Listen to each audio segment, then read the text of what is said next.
O le taimulua tine vaenga o le tai ao hia, o le ua tātono nei ma le intu lai ono, o le tautua ma le au unanga le si fonga o Samoa le lua api, ia i le nei fo i tai au fau, le nei tai au manuia, le toi aso le nei vai aso, ia o le aso lona sulvalu nei le masino a virila, i le nei fo i tu sanga lua whelua sulma le ono, e tautala le angang whaaloalo whailo le toi tatala lo ia, o a tātou whaasalanga le nei fo i tai au fau.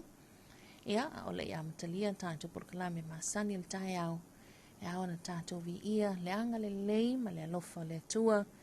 Ia o na ua mawhai foi. Ia o na whaalia lo na mana whai wawenga le nei tai au. O ia toi whafangu, toi moli mailo so i fua ma le mātou malosi. Ia o tātou o lia le nei a so fau le melea. O le tātou sani ngā loto le nei tai au. Le o tāpena mai le fionga te akono, le fionga ia Iosefo Sala, o le Ekalesia Katoliko, i le matanga luenga sa ngato Mikaele le ale kangelo, i le afio anga le uvaa. Uz malang whaafonga tātou sāni ngā lotu, i le nei tai au.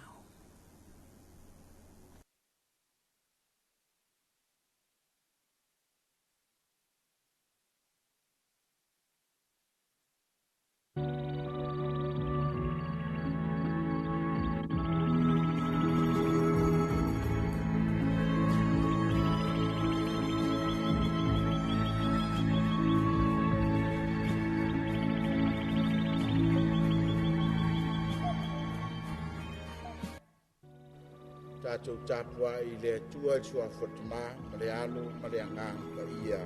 Amen. Le ari ia i runga ia te i mātou lo walofa, e pe on mātou wha moe moe i a te oe. O le vi inga o le tua o le a tātou pese ai. Tātou tāpua i le tua sua whatama,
folanga le fionga le tua mai le evangelia pa ia Ioane ma ta upo e ono fai upo e sfuru ono lua sfuru martas o le matua wala to ilo atu Yesu o savali lava i lunga o le vai wo ile afi ona o ifo lea o na so o i le vai wo a e fo i le va ona la to wo lea i kapana umi le tasi tu o le vai wo po uli fo ai le i maliu atu lava Yesu ia te i la tau wo so fo i le vai le matangi wang tel wo ta walo i la tau pe tolu pe fa maila ona i loa atu lea o i la tau ia Yesu o savali lava i lunga o le vai ua la talata atu foi o ia i le va ua la tau fefe ai a ua fetala i atu ia ia te i la tau wa ulava le nei a ua tau te fefe sa la tau fia talia o ia i le va ai o atu loa lea o le va i le nuu ua la tau o iai o le tala le lei a le ali ia vi ia oe le alii Yesu Keriso. Ioe Samoa ai. Lea foko ama vai atu le toi tu o Yesu. Lua nei o vai aso o tātou wha manu. Le toi tu manu malo o lo tātou wali. A o lea ua au mai le ata. E whape nao nā tangia mai ai. E tātou te sāwa vali whātasi mai Yesu. E manu i ai mea uma tātou te whaia. A whai tātou te sāwa vali na o tātou e au noa maleli. E mā ngoto i tātou. Lea o to e au ngani lava le au apostolo i a Yesu. Ina ua whatia lo lātou sā i lunga o le vasa. Lea nto e tapa i a Yesu. Ai whamai Yesu o au lava lea. Lea no winga ai whamanatu i a i tātou. Tātou te malanga whātasi maleali e manu ia ai o tātou whai. Ai a tātou mamao maleali e whape nā o nā a whātia ai tātou. Ioe Samoa ai. Iai teime e tātou te a whātia ai o tau i tātou tapa lea i leali. A o re teime nā ua. O whape nā o na tu saunoa i tātou o manatu al tangata ia o le saunga le mu. Manatu tangata o lona malosi lea. O lona poto lea, ai ei le teimi e whapena o na lutia ai whapitauli o na tātou tue tapa lea ma whape aifo lea li ia alofa mai. Io e Samoa ai, e ei teimi e tātou te whapena ai, pe a whai wa tātou tau mao ma lea li. Tātou tau ma whai e whaalatalata mai lea li ia i tātou. Whaalatalata mai Yesu toe tu e tātou te sāwa vari whatas, ina ia manuia ai o whaiva. Manu ia ai o tātou ainga mo tātou nu. Ioe Samoa ai, maona tai, tātou o whātasi maleli e manu ia ai o tātou whaiva. Se i o tātou tatalu. Lea tu aelo mātou tamā, o mātou whaalongolongo i lau fionga i nei aso. A unoa lava ma oe mātou te le mawhaia se mea. Ioe moni lava lea li ie, mātou te whātua tua matalitonu, o oe lava e tapa sāina lo mātou sā folau. A o mātou folau le nei tau sanga umi. Mātou talo lea li ie, wha mangalo i mātou pe a whai, ua mātou wha ngalo oe nis taim. A o oe te le mwhai una e wha ngalo ina i mātou. Talo mo au wha manuyanga i o mātou wātunu. O e kāle sia ke risiano i o tātou taita. Ai meise lalo waoa o whanau, ia whape nao na iai lau whamunianga ia i la tau malawa. O le talo lea ma leulenga, e ala ia Yesu Keriso lo mātou wali, i le suafa tama le halo ma le anganga pa ia. Amene.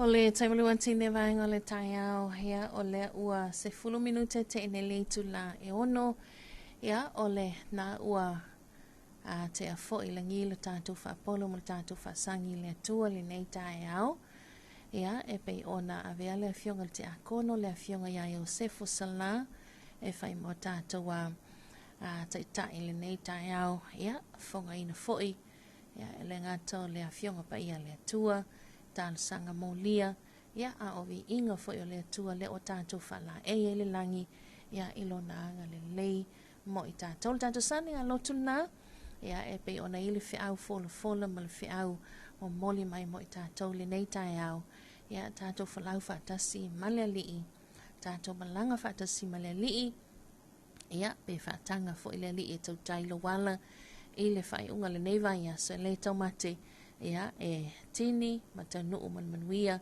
ia e le tātou savalinga e pe ona iai ona momoli leo le nganga wha te le lawa i lawa fionga te akono lawa fionga i o sefo sala ia e tu sa le tāmina ina o tātou taulanga ia awa lawa le tātou wāna nofo malo tātou utua ia anga leile li ia tu maupea le la i ki peona ia awa lawa le soifua ngā le lue ma le soifua au auna ia fio anga foi mai ka le sia ve ona ngali luai ia awal fango taina le soifo fale nganga o lo tātou tunu se malion tātou taimi le was fulu lua minute te nei ia le tu lai ono ia o le antu ina antu tātou pesipsenga fale nganga nei ma vi ingo le tua fa mai a toal tātou sani ngā loto le nei tai au afale ono ia ona tātou toe liu mailo tātou polokalame ia a matal tātou Talofa Samoa ia mawhanga solo to i lava ia ale tātou whilo inga i lungo piam nganu le ea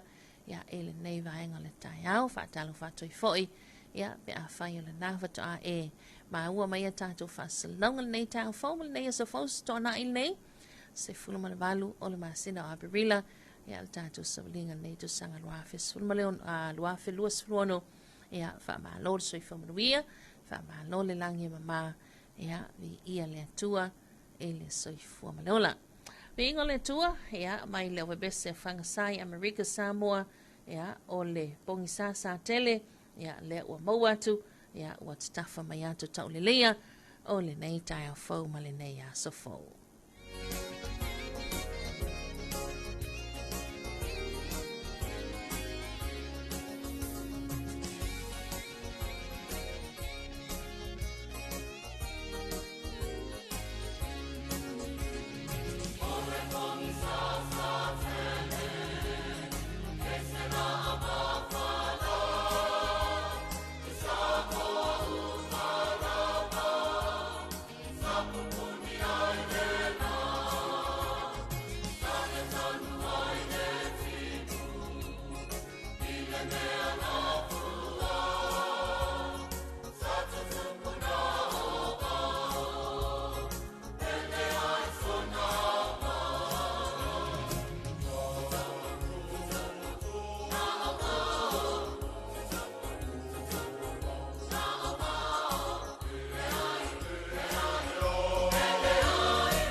Maule alofa, ole alofa, ole atua.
Talofa lava.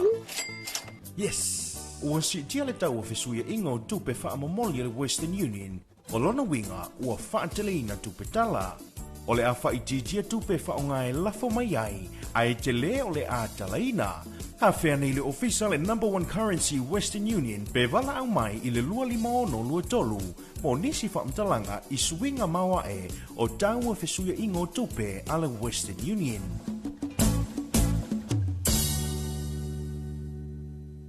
Le polka la me lo ofisa o komisio ngā ruenga le malo. Talofa ma le laufofonga fia. O le sini au tu o le whaale leo o nanga ina ia vave ma ato tono le whaatinonga. Ma ia whaia ma le laufofonga fia. Ia whaataua ina le whaale leo o nanga lau tele. Ma ia wha malo sianga tau sile tangata whainga ruenga uma le malo. Ai maise teime tau tuai mo le malu o le atunu. Ia mata ata ma wha alo. E whaataua ina foifina ngalo whaalia. Ale ma malu o le atunu. E alai pepa fesili ma le ngaru e whaatasi ai. Ma le malu lau tele. O le nau ta inga. Ina e tuina atu se au nanga ma le laufofonga fia ma le wha maoni le wha manie ina e so se tasi o ma malo le atunu ilona vave ma le lei ato toa ma o nei swinga uma e a matamai ya oe wha ma ite swinga le lei Talofa ma le laufofonga fia.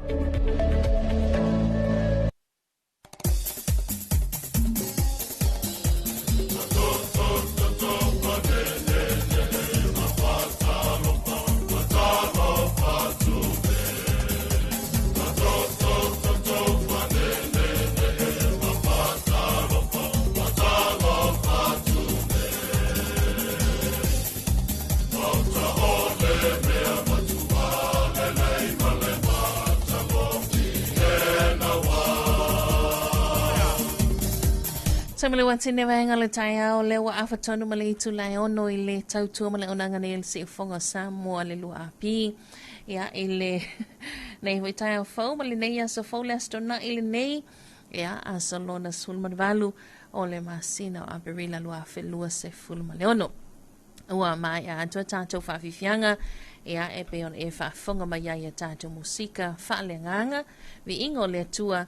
Ia le sa tau lunga to il tanto pol klame mo le tanto sandinga lotu o le taiao ia a fai voilana misia te o le tanto taulanga o sia le nei taiao ia o le autu le nei aso e pe ona sau noa ia le fionga te akono na fai mo tanto fai lotu fatanga le atua e te lua malanga fatasi le nei weekend ia e le tau mate ia manuia mea uma tanto te faia ia pe atato savali fatasi malali o le autu le na ia e pe ona ia le tato sandinga lotu ia o le nei vaenga o le taiao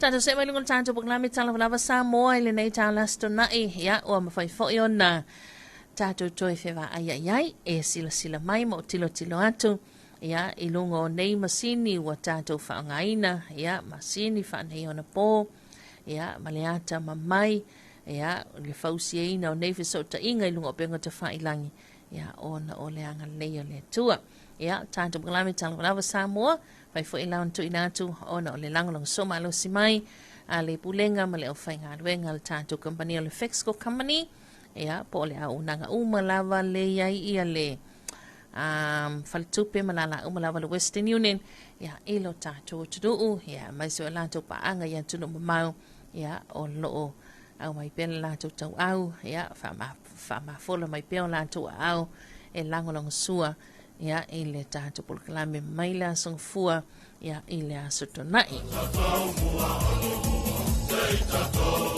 tātou polkalame fata oto nei tae au ia o le toe kuata i le fitu tātou se mai mo le tātou riboti la ta mai o le tala le tau mosa momotoki lau tale le itu le fitu ia ona va fonga le maua le lua i fasala wina atu tātou telefon mai vai whanua ia malona toi tu ina atu pe atali tu la valu tau nei tele mano noa ai ia ali boti tu ina mai lungo penga te whai langi ia le update pe ona ia le tau alo whanga solo o le tala le sua uu ia o le tala i lea tunu ma lea tunu ia a mai se fo i le nei tu langi le Pasifika lo tātou iai ia tele fo i issues la tau i le Pasifika e pe ona whanga solo nei vai aso ia a mai sole nei aso tu nai ia i le mafta mai le tātou tunu Ia, ai le ngata nā tūlanga pe ona ia tātou tale talonga. Stau mo whainga tātou awala moana Pasifika. Ia, ma au whawamaloa lo tātou tunu e pe ona e ai foi. Ia, ma le telo talonga lo whātou taia. Ia, ina tunu mamau. Waitoi titi le isea tunu e le i lato talonga e le o taalo e se alo Samoa. Ia, o nei foi pia mai el tātou reporti tātou telefon mai vai whanua el tālu walu lo te whasalawina.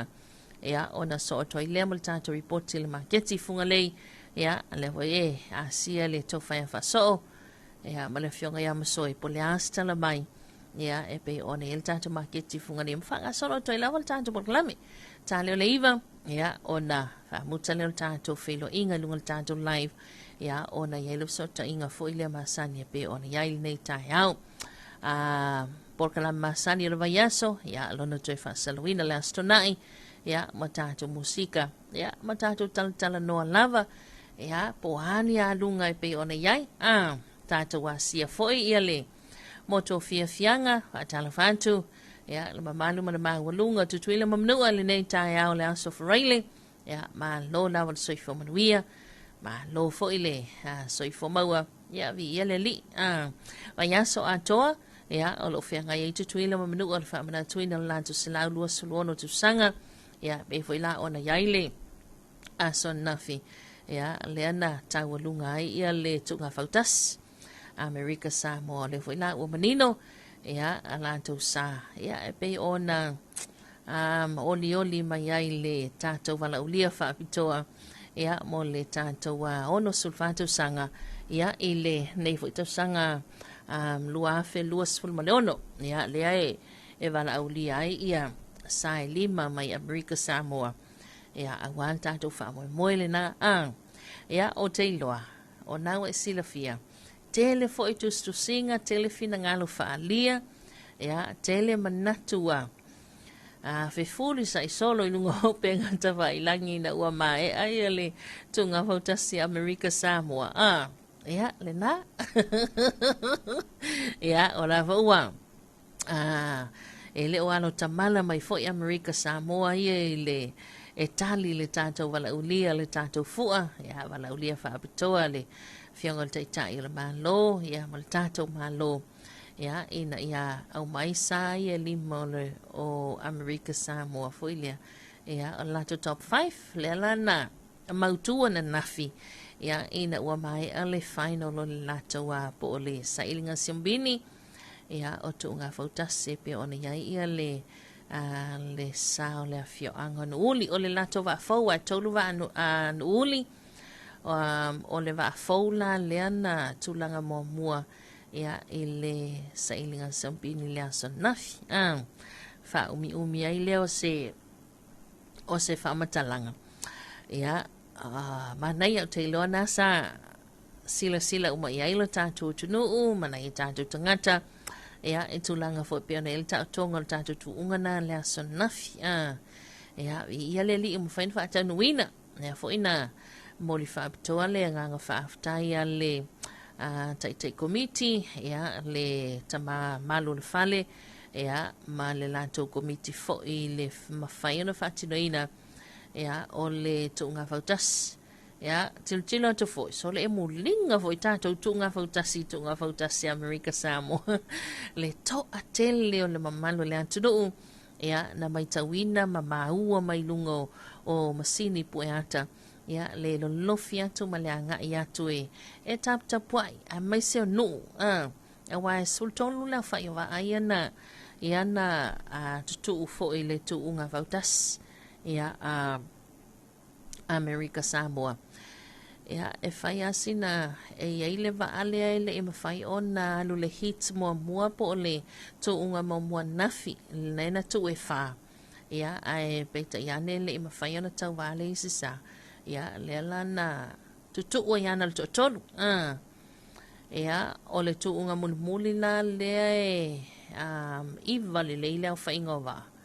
Ia, le ana nga unga pā le whanga le saunga ngā nuuli le na saua ia lato sa fau. Ia, maa ngai mai ia. E se fo ile maa nai o le tilo antu ma le mai tau atu i le le leo tonga tasi o fio anga mala lufanga e pongi ia le lato wha moi. Ia, mai se fo i o le moli mau o langi a Thomas o Samoa.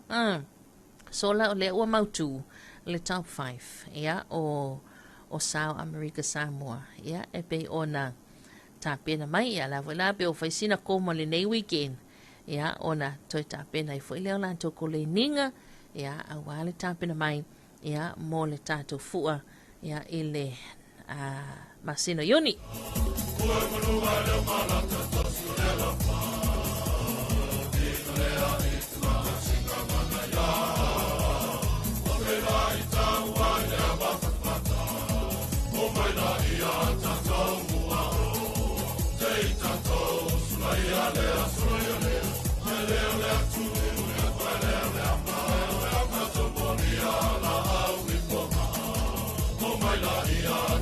E alena ua mai ona momoli la au i fonga alenei tai au e pe ona taitaina i tātou e le fionga te akono ia Iosefo Sala o le ekalesia katoliko le auvaa a matanga duenga sangato Mikaele le ale kangelo ia malefi au fola na e pe ona iai upo le tātou pesel na ia ele nei tai au e whatalawanto le sunga ia em whasavalu toa good morning mafuta atu nei Melbourne, Australia, manuia pol kalame e le nei tai au. Morning em, malo lava reusu, ia, malo lava soifo manuia, ia, malo for the mafuta mai.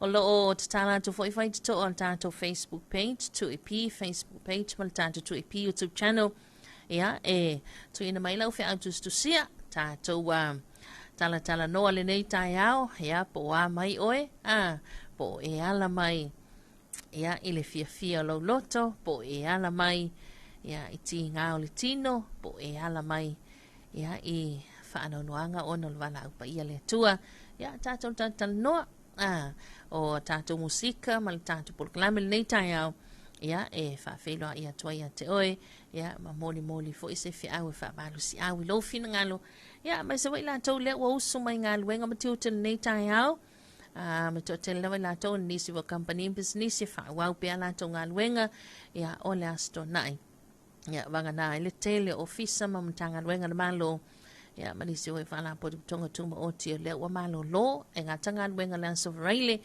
ya e pela ya si pela ile tina po le lo matua la sto nai ole aso fa tanga mea ya po le aso vo ile o tapenanga ya ai o le weekend mulumuli fo ili nei o le tuanga nai whana wa onga. Ia, o le wai lanto e tā pena ta maite to ia ia onga ile mai ai o le lua vai aso lanto tuanga. Ia, ile vai aso foto ia ele aso lua se fulu. Ia, pe a tātou au lia ile lofa malanga lei o le tātou tua. O lea fo iwa mautu ia le tā o tonga le o le amata ile kwata lua le o le alu. Ia anai whana wa o ngai le vaenga fo ile pe ona fina ngalo ia ilo tātou malo o le suia le o le taimi ia o ngal whanau ia o nisi lawa o ngal le wa o mai ala tau whansisilanga le o le amata lia le asung fua amata o ngal tāle valu ia o na tu ua le tāle tasi afaltasi o le nganga fo ile ina ia vave ona toi o tamaiti ala tau ainga ile tu ua yo onga yo atu taimi tu ua ima ta api antu lo fenga luenga ya awa ngao vaenga uma wa le o toi va ia sita mai titia onga ya vanga na i lunga university a wai e o ale pola fai lava la tu senga ya e pe o le nganga na e lani si a onga le ua fa mautu mo tele lava wa onga ya o le ua fa mautu lava ya o le ansa solo lava ile wivi e pe ona fina ngalo ya ilo tato malo ya ma taula muai ya le matanga ruenga wa onga manga nuu e le tātou tunu le alau le amata le kwata lua ya le fofue to ya e uma ya i le aso fua le vai aso atai au ya pe a tātou au lia tua i se ole mas malos ai ena manatu ya o tele o tala ni tai au o tele malano no hai o mea le alo tupu tātou tunu ya mai se foi ya langa whenga talo wala usupo mai ya ma e silsila mai ma e mai mo mai ya i le nei tai au ele tātou porklami Talofa Samoa.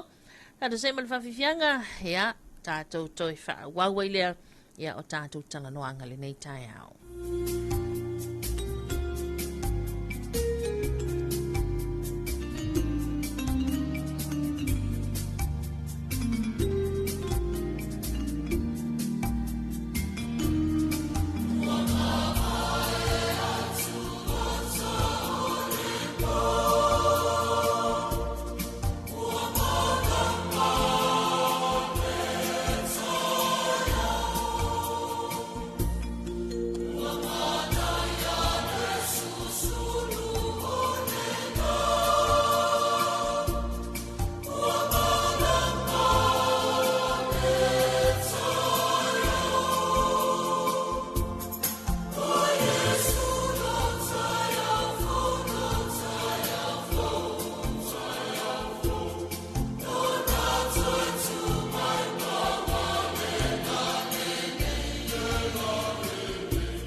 le whawhiwhianga nau le vaenga le tai au Yesu o lo tai au fau ia ina ua toi sfultolo minuta le toina ta leo le itu la me fitu le nei tai au tau tumula unanga si fongo Samoa le lua api ia e ilele manatu tātu se mai ia e le tātu reporti la ta mai o le tala le tau mo Samoa mtoke lau ia le fo iwa tau lima ina le tātu ofisa le nei tai au. Ai fatalo vantu le sunga ya foini malai ulu ya le mafuta mai masalato ainga ya isini Australia vi ia le tua mo le nei tai au matango fie yes sa o le saunoanga manuia tele ne yaso le sunga ya foini malai ulu good morning ya ma fatalo fatu i fo le fionga ya li o ainga faltangoa i Alaska masalato ainga atalo vantu le sunga ya le apai soni tu le tufunga ya le alo mafuta mai msalato ainga ina sini Australia ya malo le ile usu pe afai na ua ala usu nga wenga matute o le nei tai au o le riboti le talo tang mo tatu tunu ule na fa mawina la afali tu la lima ile va veo nele sosto na isulvalo aberila lua filwono o winga le tau o se vaenga pe mama e alo ta oto pe lungo Samoa mai au mai au mana timu ya afia ila tunu unisu taimi Mwana mutele sala fai matumwa nei mo le so. E awoi ni su taimi mana i timu pupu e iai. E ono feo lono le mafafa pia na wila mawhai tili. Mai se la vaivaenga maua lunga. Ia i taimi le awauli.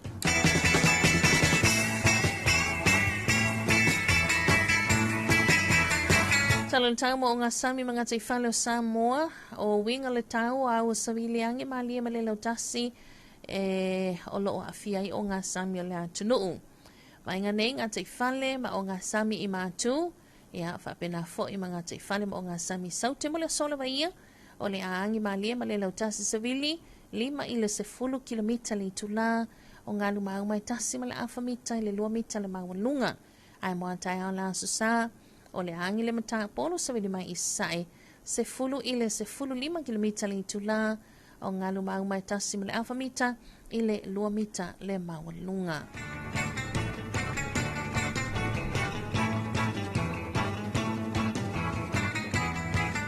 Here's our morning news forecast for our Samoa. This is recorded at 5:30 this Saturday early morning. Situation, a trough of low pressure system still lies over Samoa, with associated clouds and few showers affecting the group at times. For both the Polu and Savaii for today, cloudy periods with brief showers, moderate falls and a few thunderstorms likely over highlands in the afternoon. And for tomorrow, some isolated showers.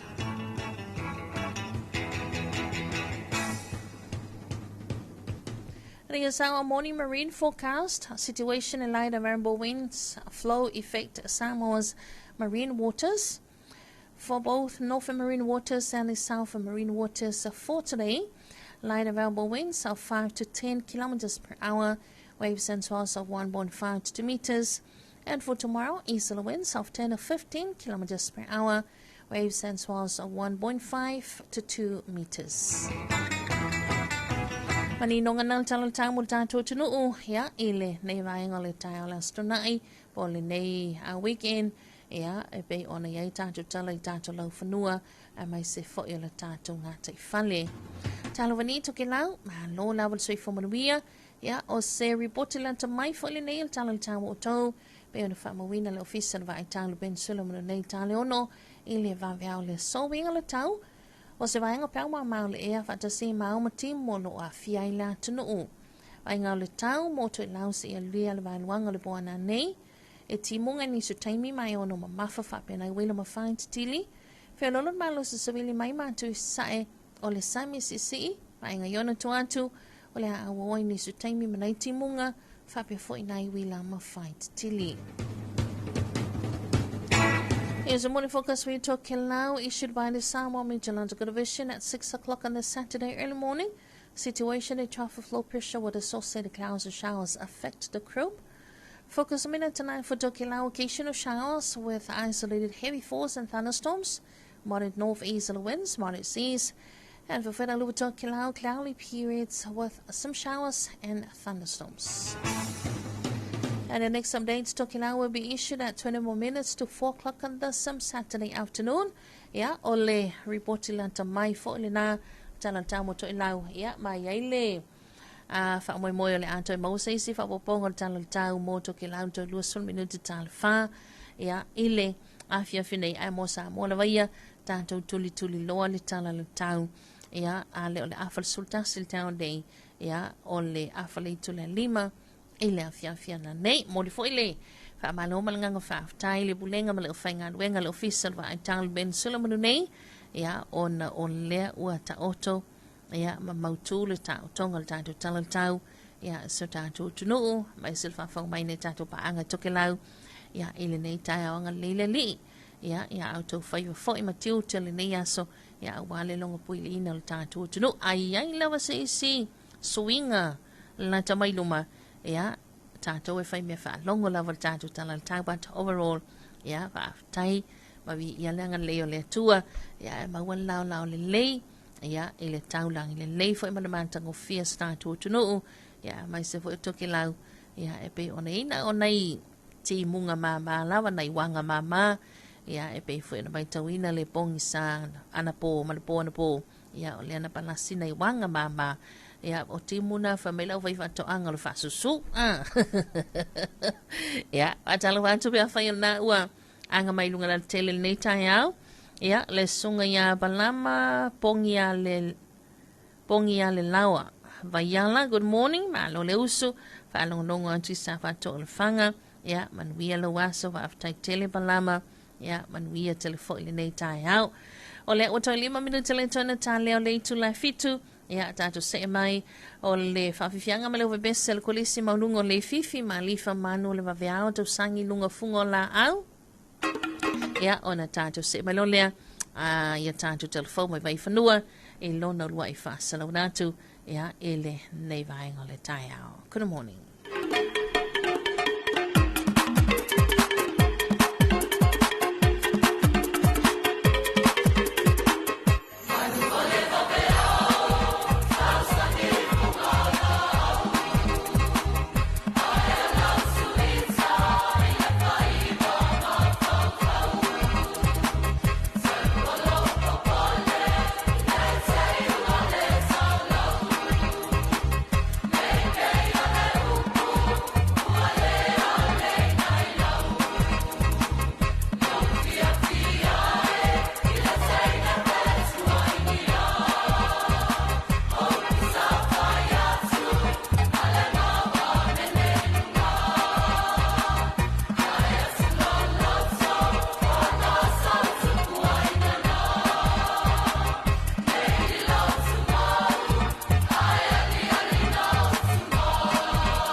Le polka la me lo ofisio komisio ngā ruenga le malo.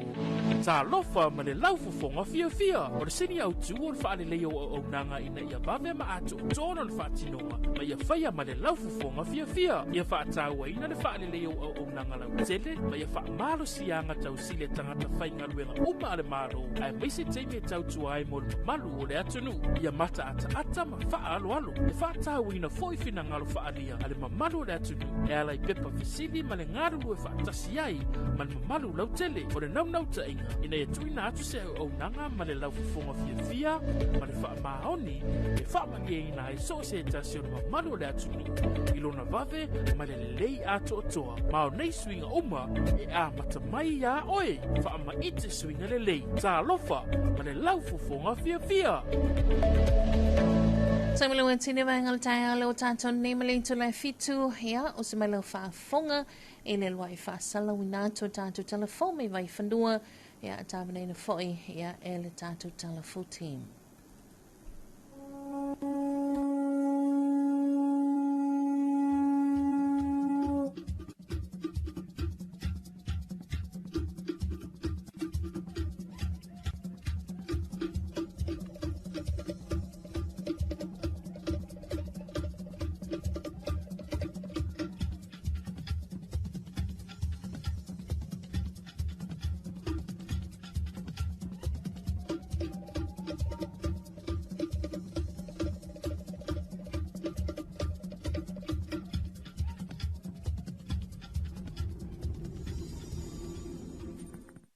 Talofa lava o se o totonga le nei o tātou talafou mo le nei tai au. Ia tātou talatomua le nei tai au. A o whaawau pea le si itia we a fia le wha mai o le fiva o pona iwi po le tenki fiva i totonu o le atunu. Wa whaeloa mai ai le vave ma le tāu o le ngalu le whaatasi. E pui le soifua malolo ina o tangata nuu. O le asa whareile watua nai watu ina aloa ia mai ai le UNDP le mtanga luenga o le soifua malolo ina. Ni ta inamu e afe wa whaasusui vai la au. E fiso soani le tali atu le nei whaafitau li wa whaatupula ia.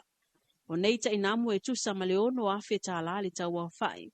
Ua fuafua e tufa atu i whale mai mano whanga wha le soifua malolo ina i tua. Ma wha mua i ngase ua tau fia i whale mai. Ma wha nau wa wha maunia le a fia le tenki fiva. Ma e tu maulo nao ngā e o atu le tolu tau sanga. E pui ai mai le uo namu, ma whaai titi ai le sosolo le wha mai. Na whātaunu ina le tu ina aloa ia le sui le UNDP a Fionga Aliona Nikulita, ma le sui whaatonu silo le soifua maloro ina lautele. Tangaloa Dr. Robert Thompson, na ia whaai loa le neif soani wa taunu i le taimitonu, a o wha wau peo na si itia whainu mera o ngase. Ai mai se lava inisio vaenga o le atunu, ona o timunga ma vai toa. O no fuanga ye whaingo fie, o na tupu ai namu.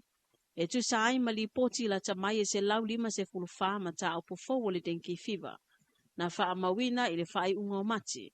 E au fia ai mai lato wa wha mauni e suenga mai lato wa tau fia i whale mai.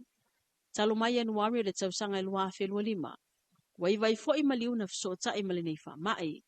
O loo ta ita ia pel mtanga luenga le soifua maloloina le tali atu ale atunu. Yala ni ta ituwina, tonga fitinga, whaasala ma le ngalu lue whaatasi mai si vaenga. Ai o loo whaamamafafo i le tāu o le saunu i ngaluenga whaamama. Ma le tinea o no whanga e tau tufuai namu.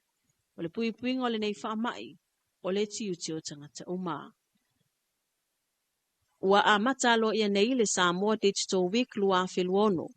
O se vaiaso tāua wa whaataua mō talanoanga.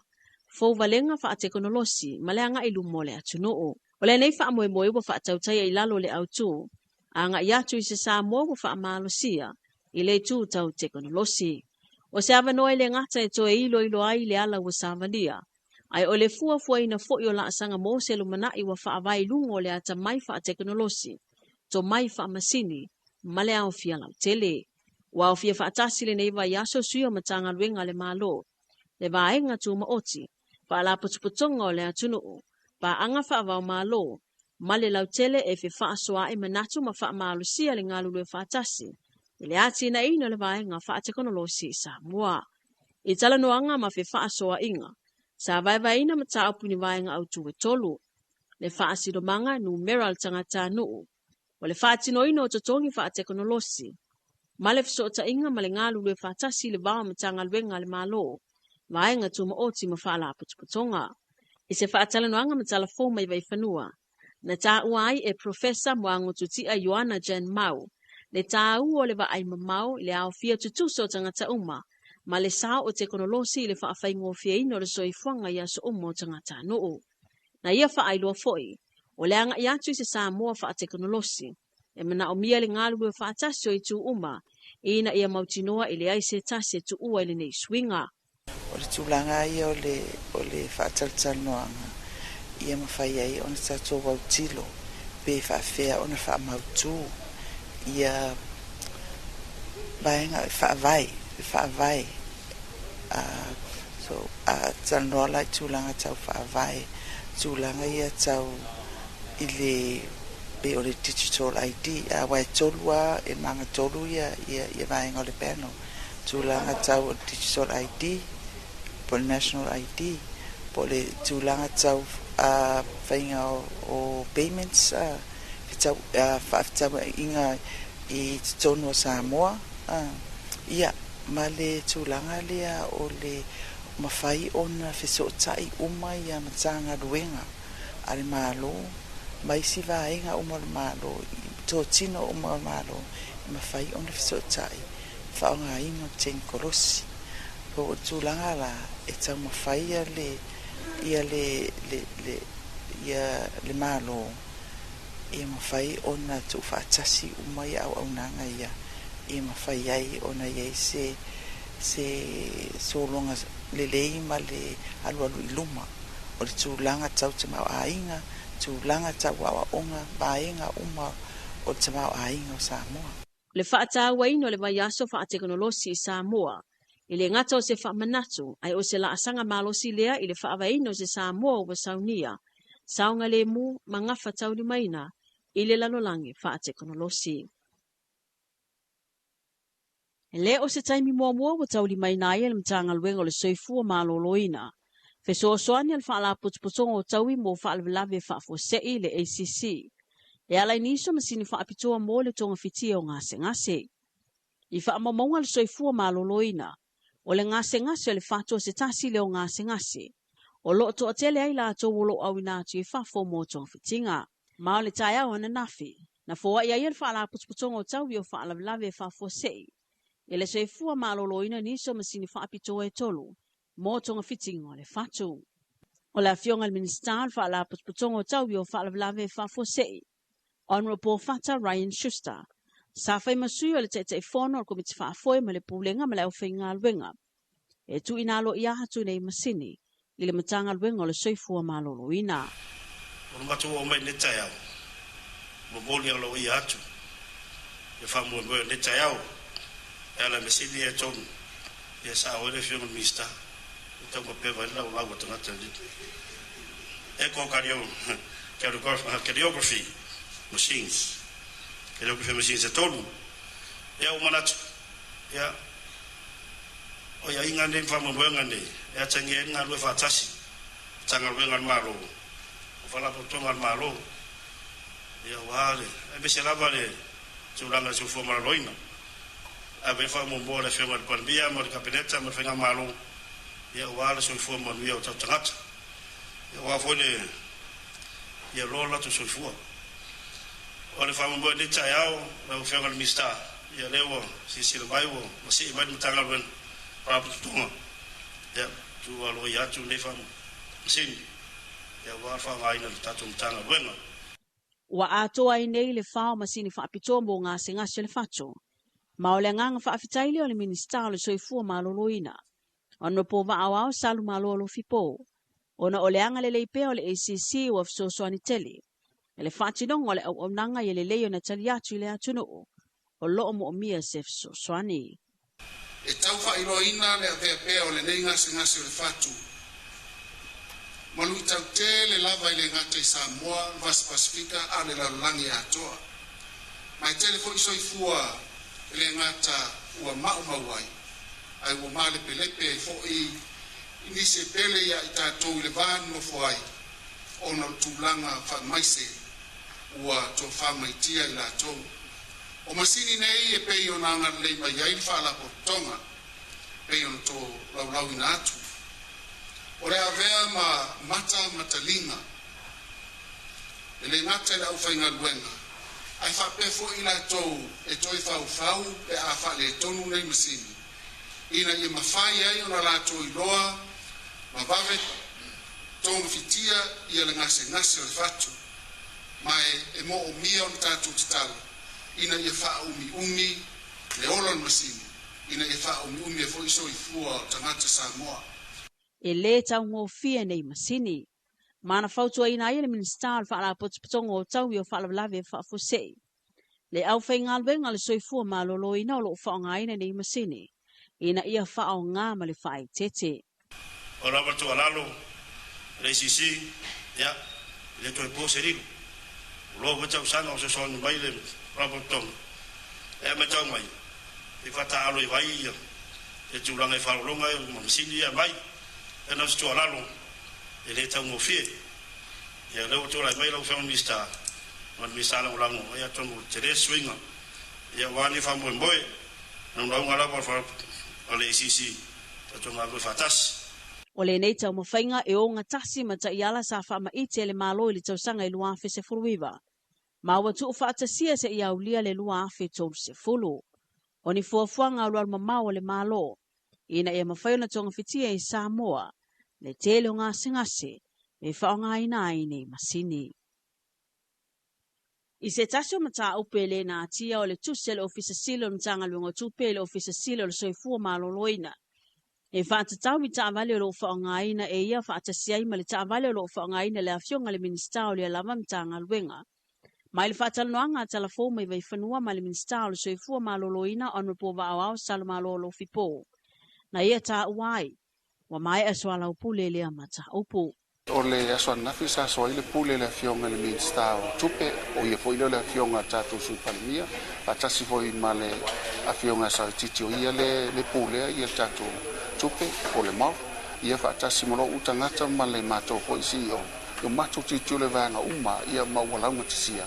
O mato fia le tau nunga waiai, tau poino o whalolongia, ia le pulenga al tupe ma la tō po I taiala.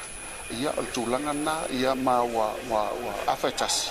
So ta inga, tau so ta ile minsta, so ta poila ia lea o pulisili, ia mai whaatai, o ananafi po ina, sasi ai po itala.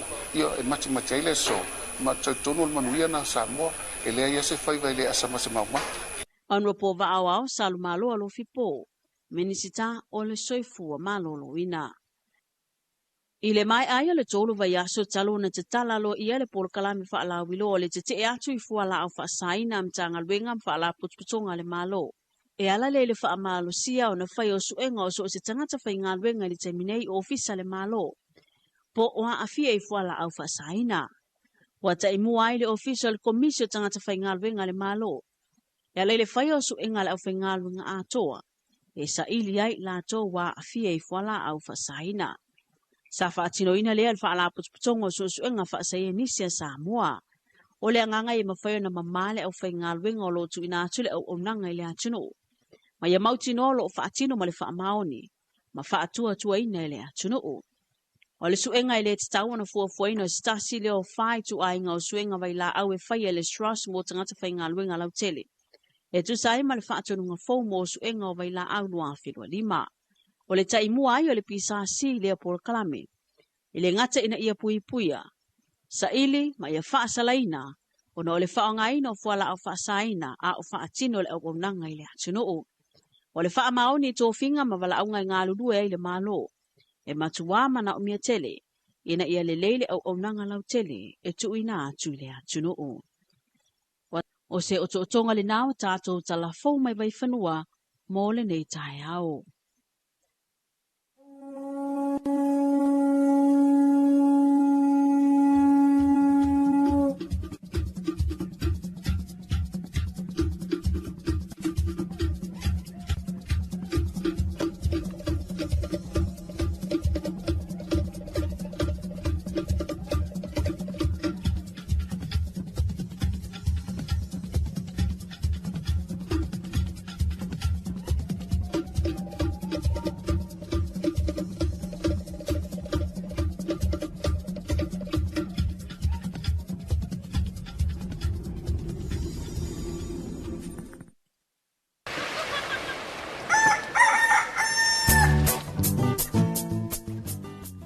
Talofa lava. Yes, ua sitia le tau whesui ingo tupe whaamomoli le Western Union, o lona winga ua whaateleina tupe tala. O le a whaitijia tupe whaonga e lafo mai ai te le o le a talaina. Hawhea nei le official and number one currency Western Union pe wala au mai i le lua lima ono lua tolu mo nisi whaamtalanga i suinga maua e o taua whesuia ingo tupe ala Western Union.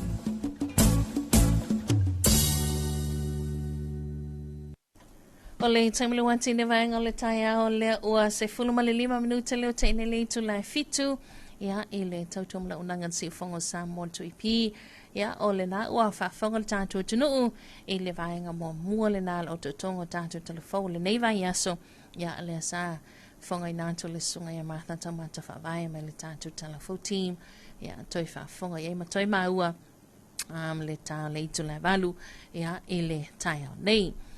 Ea, o le tele nama le ananoa i onisia waenga sa tutupu, i lo tātua tunu o le neiva yaso atoa la tauia. Ea, e pei o na iai ia le tāutonga foi, ea, o fufuanga e tātua malo.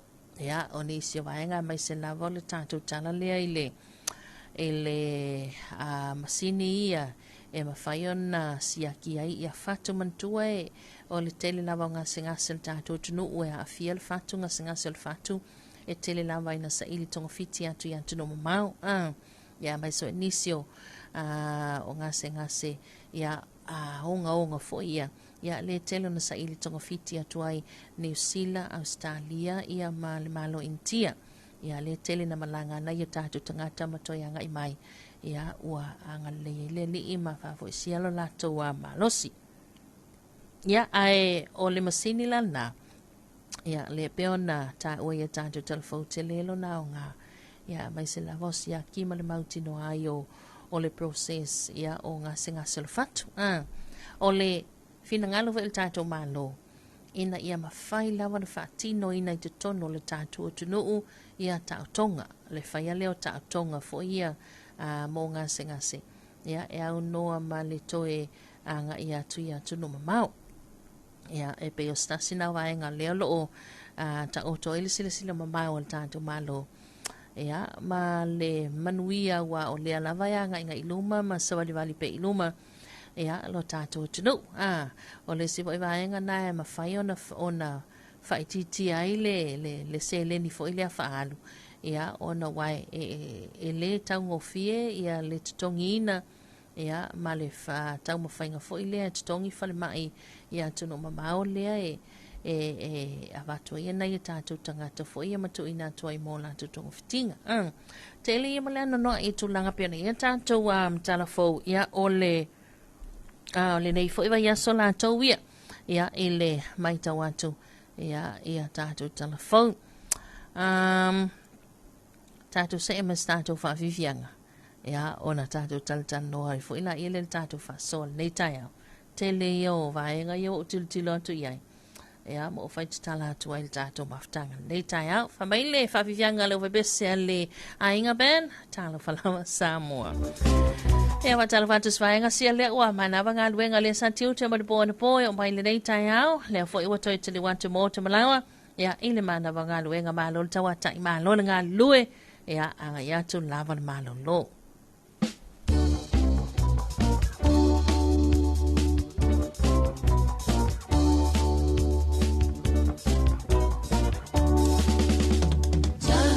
Talofa Samoa, o nei tamaiti, mai Samoa i lauri e ulanga mai Hawaii. Talofa Samoa.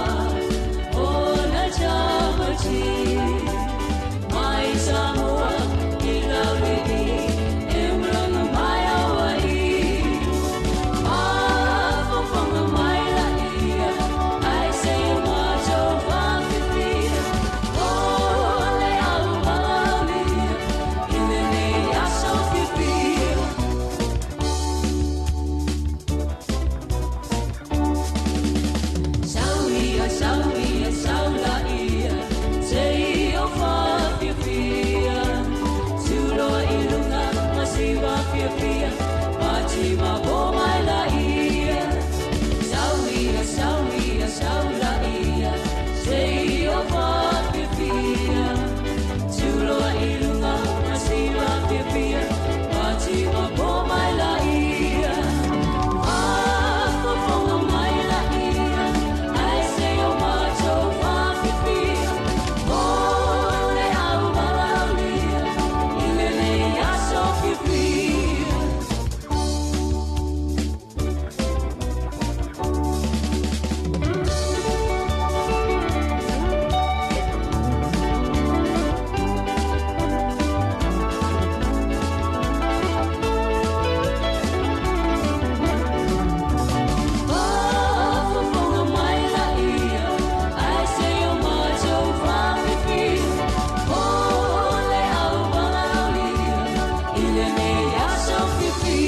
fai mai na momoe se uru ngali papalangi le fale o le seri mo lona to lua malama lo le tai au ia usu foi le o lona to lua fa tau mo le falawa ma le pata fai le lato ti o le tai au ela I umi ana umo le ti le uru ngali le nei malama lo papalangi to lua ai tu lo ia matu o le foi o le teine ai le foi ne se la finga malango la tau mai ia no foi lo le to ina mo le lo matu to no fale ia ona fa talofa lo le li fa pe atu lo ia mali lie ona ia mama lo palangi e to lua ia pe mana ia pe afa palangi pe ia tatou tala ina ia mala mala mai awai le se mere le foi no fo ia tatou tala no ia fa ia oea fo ia Nancy ia tala fa fe lo ia foi to ina mo le lo matua ia fa italia uma fa li watu ina ia mala mala na ia tatou malo palangi a mata lo Nancy ia wa lua susu mai wa umale matu me ai is you wet finish chow ya ana fa pese me mate lo te mai ya se manu tuli se poa ai tuli le tamo o samwe e kuka if I know you come I chase the pig and cook the Sam. Ya pe au lua mari le fai le lua mulungari papalangi. Fai ai le lo makua fia lua kungusina ala kula ngofo ya laua. My mother go to New Zealand and sit to you. Ya le watalia mai John ma Mary la ai watu te no foi. Ai Paulo fala la ve tasil fale. O te nofo mal fale. Ai tasi foi fale ta ele. Okay, you sit John's house and swim one swimming pool. Na lela vale to ina ta tarifa pe ani lo ko ing. Sole. Se a e lofa o ke ko ngang. Ia o fengi ngangu ngai lengi ve ape o ngangu. Abuni e ko ngangu mal ko vale o le ainga.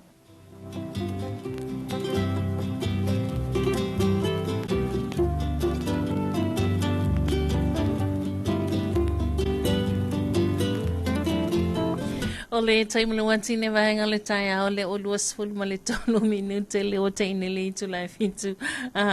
Ya, e pa o mayaka makua ia ele ai.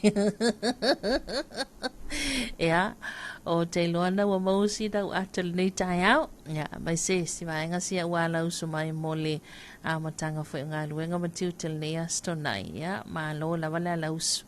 Ma lo fo ile le ono sa iman fa malo si mai. Ya, le ya le tuli ole sai stu vo ile awor ku kase. Anda lo vantu ile le sunga ya li o ainga faltango ai. Ya, talo falava ma lol soifua. Ne fa longo atu. Ya, male. Ya, na mole lo fa anga sela to wa fio anga pele. Ya, o le tongo. Ya, o tamal fa ula. Wow.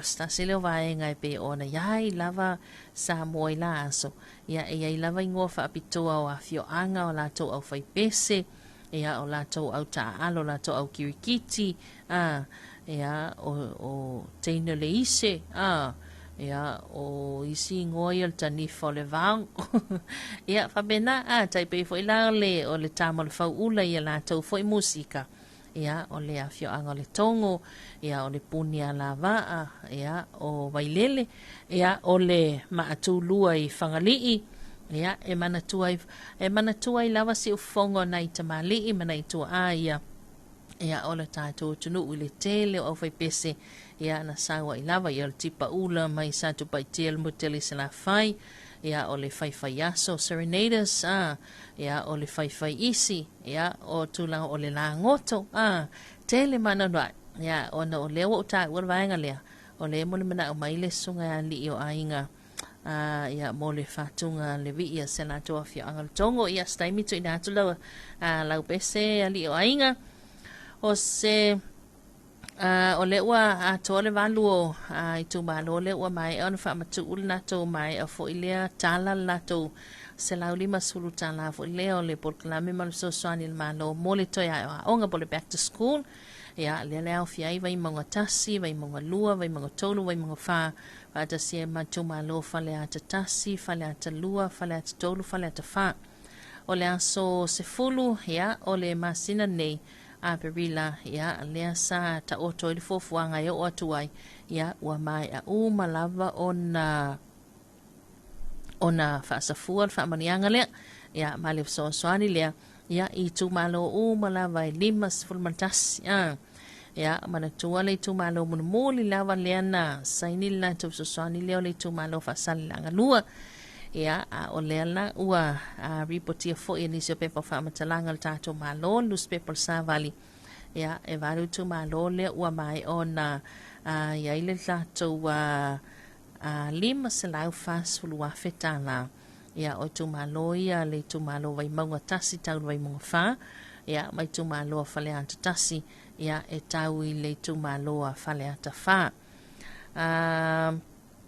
o se tasi o vaenga le lo o awa yatu ia le fionga I le sui fong fetanai ia le fionga tamaita I sui fong fetanai il tato tunuu le fionga ia afamasanga leone masame ia I take fono tanga ia o fongo fetalai malava o le lalangi atoa le iei fa le fatanu ina lanto fontanga ia I le neiva ia so le lan awina na malanga tuai ia le fionga tamaita I sui o fonga fetalai il tato tunuu ia e fai masui tulanga pe ona iei fono tanga ia tele ia malanga ia fanga solo ia le tele na malanga tuai na ia tato wa taita il tato malo ia o le fo isa nginga ia tato telefone le fo la mea ia le mata upu sa vevesi ai fo I fa matalanga I lunga penga tafa ilangi ia I le tusi fo I le I ta vale fa ngaina po sa ia fa ngaina I le officer sili ma le fionga le Minstar ia o le matanga luenga o soi fo mala loina pe ona sa no manino le fionga le Minstar ia ona polva au o le ua mai ona fo na mea lanto mata upu so o le ua tatia ia I le lenga pe ona yai ia ona o tatou ia le nei fo I mea o le social media ia ona maua se tala pe maua I le tala I o lai whapia ia o atu o isa pungawa ma o isa sakele ia wala se kala sole tu sana matale le whaingal wha matalanga na tolu upu ia o atu ta milonga tu le va le wafu mulfanua ia pe tu fo le va le lunga au kilani o la wo o aku o au kilani wa valu la pe pala wa fa upu atu el fa upunga o le maninonga le na ia o mai ana swala pule ia le afionga le Minstar sui fo male loina ma le afionga le Minstar o tupe ia o le tamaitai sui pale mia fo ile ia e pe ona manino ile vala le no winga la ia elito ye se me toi awa langa o stasio mata uputa langa ai fina ngalo ia ole to tele paula wal na ole lape o nei me o lunga o penga te whailai ele ma fai ona yeseli miti foi leo fina ngalo falia wa e pule asta fune e pule ale tangata ia ilona fina ngalo ia pule ala na ia me tu ulungo o penga te whailangi ia ole mani nongala na le wa ia il tata mata upuna lona winga ia ile toe ngana toe tala no ia inisio le wa mai al talo mo mu al tato wan mo na pasifika wa ala no fa tol tato ia ole tafa tolu fo ilea tato pasifika ia o tonga fiti mal tato tudu o telefo ina inisio alum tama whanau wal tato tunu ia ele ngata o vela tau ma whaululunga ole awal moana pasifika ia ole a fo iolo ai filofilo I lava ma ta alo fo ile tau ma whainga le awal moana pasifika ia le alana malolo I le ason nafi ia ele lanta alonga ma le awal warrantas e mai ala afa mua o la sfulu lua o la ai silia tatong ale mon pasifika sfulu malfa ele sfulu malua le warrantas peita yale ya faisi ma lo sele tule ya tole awal warrantas le afa mulbuli le talonga ya ma o ai le warrantas ile lua sfulu maliva ya ai tu mau pe ai le mon pasifika ile sfulu malfa fa manu alia ile sunga ya melani mtavao ia ai whaaftai le tua mau whaamtalanga ile o se manua fo ina le tunga Ia, so la o le whai ungana o Talonga le tato awal wana Pasifika. Ia, ua malolo fo ile awal Highlanders ile la Talonga male awal Blues. Ia, ile ason nafi, ia i ai fasul fitu ile fasiful. O na nei Talonga lea e lua fo Talonga nei la sona i o na nei le 5 minute te ele tu la valu le pona nei le o le ai loi le au le Brambers ma le au le Chiefs. Ia, po ai o le malo Talonga au ye lua le Brambers ma le au le Chiefs. O le toi lua su 5 minute tali tu la sultasi le pona nei so atoi lea. Ia, pe mai Talonga le vale au le Blues ma le au le Brambers. Ia, ona ta aloi le o le au le le au le Chiefs ma le au le Hurricanes. Chiefs ma le Hurricanes, ia le ta aloi le 5 minute te ele valu le poana nei. So atoi le mal Talonga le na ta ua le toi lua sul 5 minute ta le sultasi le o le popo ele au le Fiji and Drua ma le au le Brambers. A le Chiefs, ia e ta alo ma le au le Hurricanes. Talonga tai au le au le Force ma le Crusaders, ia ile vaveau. Toi 5 minute ta altasi le vaveau o le aso sa. Ia astona ia malamala sa. Le o le ata alo le au le Force ma le au le Crusaders. Ia awai e tele fo ia o le ta alo mai vafu. Ai tele ia o peti-petinga ia fai tono le tātou tunu. Ia a mai se o tuli mata ia. Ia o au ia ta alo ai ta mawhanau o Samoa. Ile whanga solonga vai solona sfulu nei. Ia o le supala kapi. Ia vai so folu vai solona sulmandas. Ebe o le ua matalawa na o atulunga whaasol solo atu i le tawalunga. Ia ma ngai atu ai le semi-finals. Ia o atu ai le finals. Ia whanga solonga vai solona sfulu na nei. Ia e pe ona whanga solo ai. O nisi o waenga, ia o le tulanga ia pe ona i tāpenanga pe o le ua whaasol solo atu mātou ia i nei lawa i Samoa, le lau tantal no atu ai. Mātou lawa i nei Samoa i le ua amata o na whaalau i loa fo ia mo le asautina. Ia, o nisi wa e kalesia wa ia lātou tāpenanga mo lātou whanotele, lātou kofrenisi ma lātou whanotele. Ia, mantua wa lala sautina, o lea sato noa na e ngā solo aile, le whono fo ile alwa ia so mua whalitua matausi, ia o whalitua whawhiangainga, whalitua o ao, ia mai se lau usu whono le tu pātina, ia ale e kalesia whalapotuputonga, e kalesia whapotuputonga Samoa. Ia le pe na tapu vai tasi mo mai foi i le loto a malua. Ia e kalesia o mala vai whaka sa i le langi atoa. O le asala o tina, ia e o tātou ia tina lotu. Ia e ngā solo la usfono, ia a le tupa o tina whaltoma tausi a le e kalesia whapotuputonga au Samoa. Ia lo le atou mutumu i foi le tātou tunu. O le a tele le malanga mai antunu mamau. Ia ona o atua i loala ia lea i le umalole la satina ngā solo fono le e whakasa. Ia tātou o tolo o le whaiunga o me. Whaiunga o le masina o me lea ta o tolo fufanga i amata i pol kalame o le whamana tuina le ono sulfatu sanga. Ia o le tutotasi o le tātou malo Samoa. Tono naitisi sila mai. Ia o na ua umana whaisau puking. Po na ua umana toni lo pasese te malanga mai ai. Ia tātou te pati-patia whaatasi leo no sulfatu sanga lo tātou tulu. Ia weju so se tūlanga manaia. Tūlanga le leile na. Ia wai mai tau atu. Ia o le a whaisi tumo le tātou tulu. Ia ele whaamana tuina lo tātou ono sulfatu sanga lea. Ma tātou lal whaiunga o me tau whai ui ua o me. Ia ole wata otol tātou polo kalame a pe fo ina whailo le taimio sola. Ia iai fo ia tātou whaatala noanga. Ia ma taitai fono soa komiti taitas. Ia e whaamanino le wala lea. Ia o le komiti o Talonga. O le komiti o whaafiafianga. Ia vaenga o mwhapena. Ia ma tatala lo ia ele nisi o vaenga e pe ona toi whaale leia. Ia ma whausia le tātou motofono.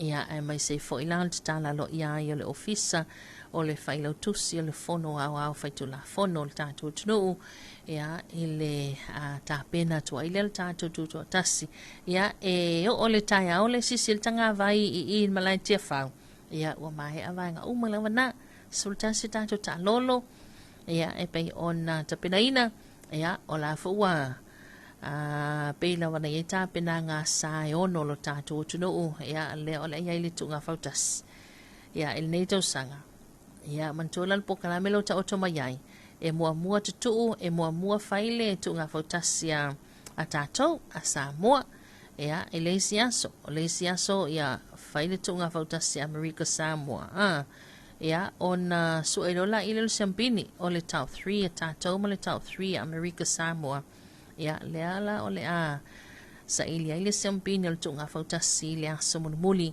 ia o le ata polkalamele o fata oto mai ia mo le tuto tasel tātou tunu tēlen tātou malo ia o le foi wa look forward ia e angai mai ia i le whamana tuina o tātou fua toila langa i lunga le tele o ta alonga Samoa ia sola ia le kilikiti Samoa mao i lava ia whaanga i le polu sa o le polo lea polo e le whaanga ingi polo moe mangi polo i e whatau mai i atunu mau e ngā osi sa o inge ia o laua a makanga whaalala ma whaamamango e a tātou polo i ana whaanga mai e nei tua e la asol a matanga mai ngal ta alonga kilikiti ia o le nanga i mai nisi o tātou whaafsili fo ia ia e ngalo kirikiki ai isi ka alonga fo ingai o teli aia uia le whaingal kaula fonga ma ia so mai e whai o mamea umatau te whina ngalo iai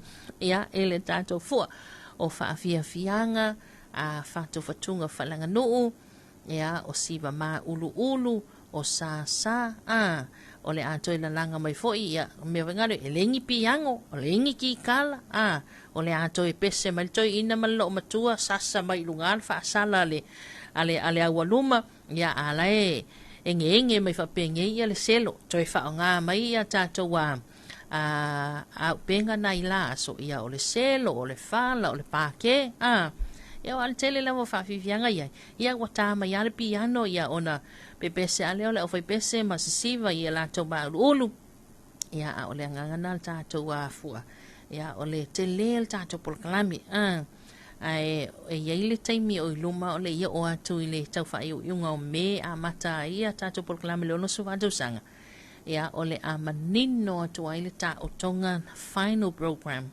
ia mo le fa mana twin ta to fua ile nei tau sanga ia ai o lea ua toi lua sulma tasi minuta le tön tale le tona valu tato se me stato fa fifianga le nei vaenga le tai au ia vai foi ia mele mau le fai ko akasi anga o ia ngia skonga ia ole sau mai la ho be celebuni lava ia o walofana mon boliato lo faanga ele mamalu malunga le tatu baanga batalo vanto tokelau ia ma tamai le sunga yete mai solo to ia upu ia mai solo lo tokelau atafu vakau fo mnukunonu ia o alofana o alofa foinei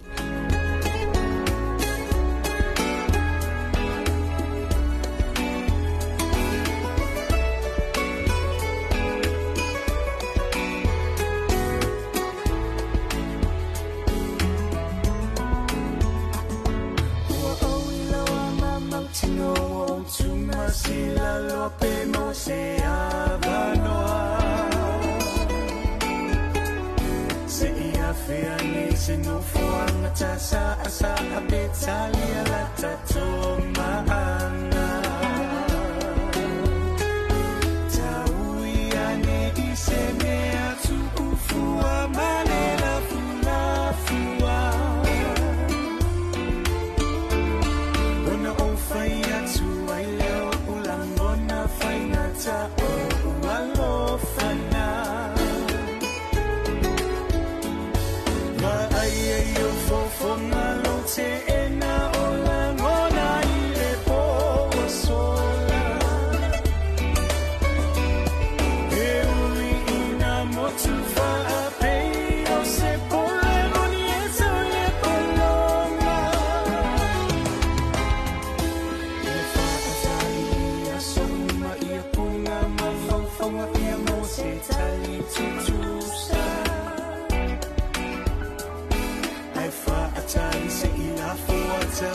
afi afi aesa fa afesa ngai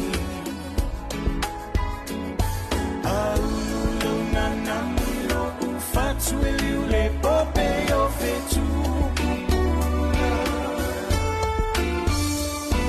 Una ufaya tu aileo ulamona fainata ualofana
Wa o tuia vi faleolo savelio I nei la fatuanga I sataua falonglongo atu e tu e pi ia la leo Samoa.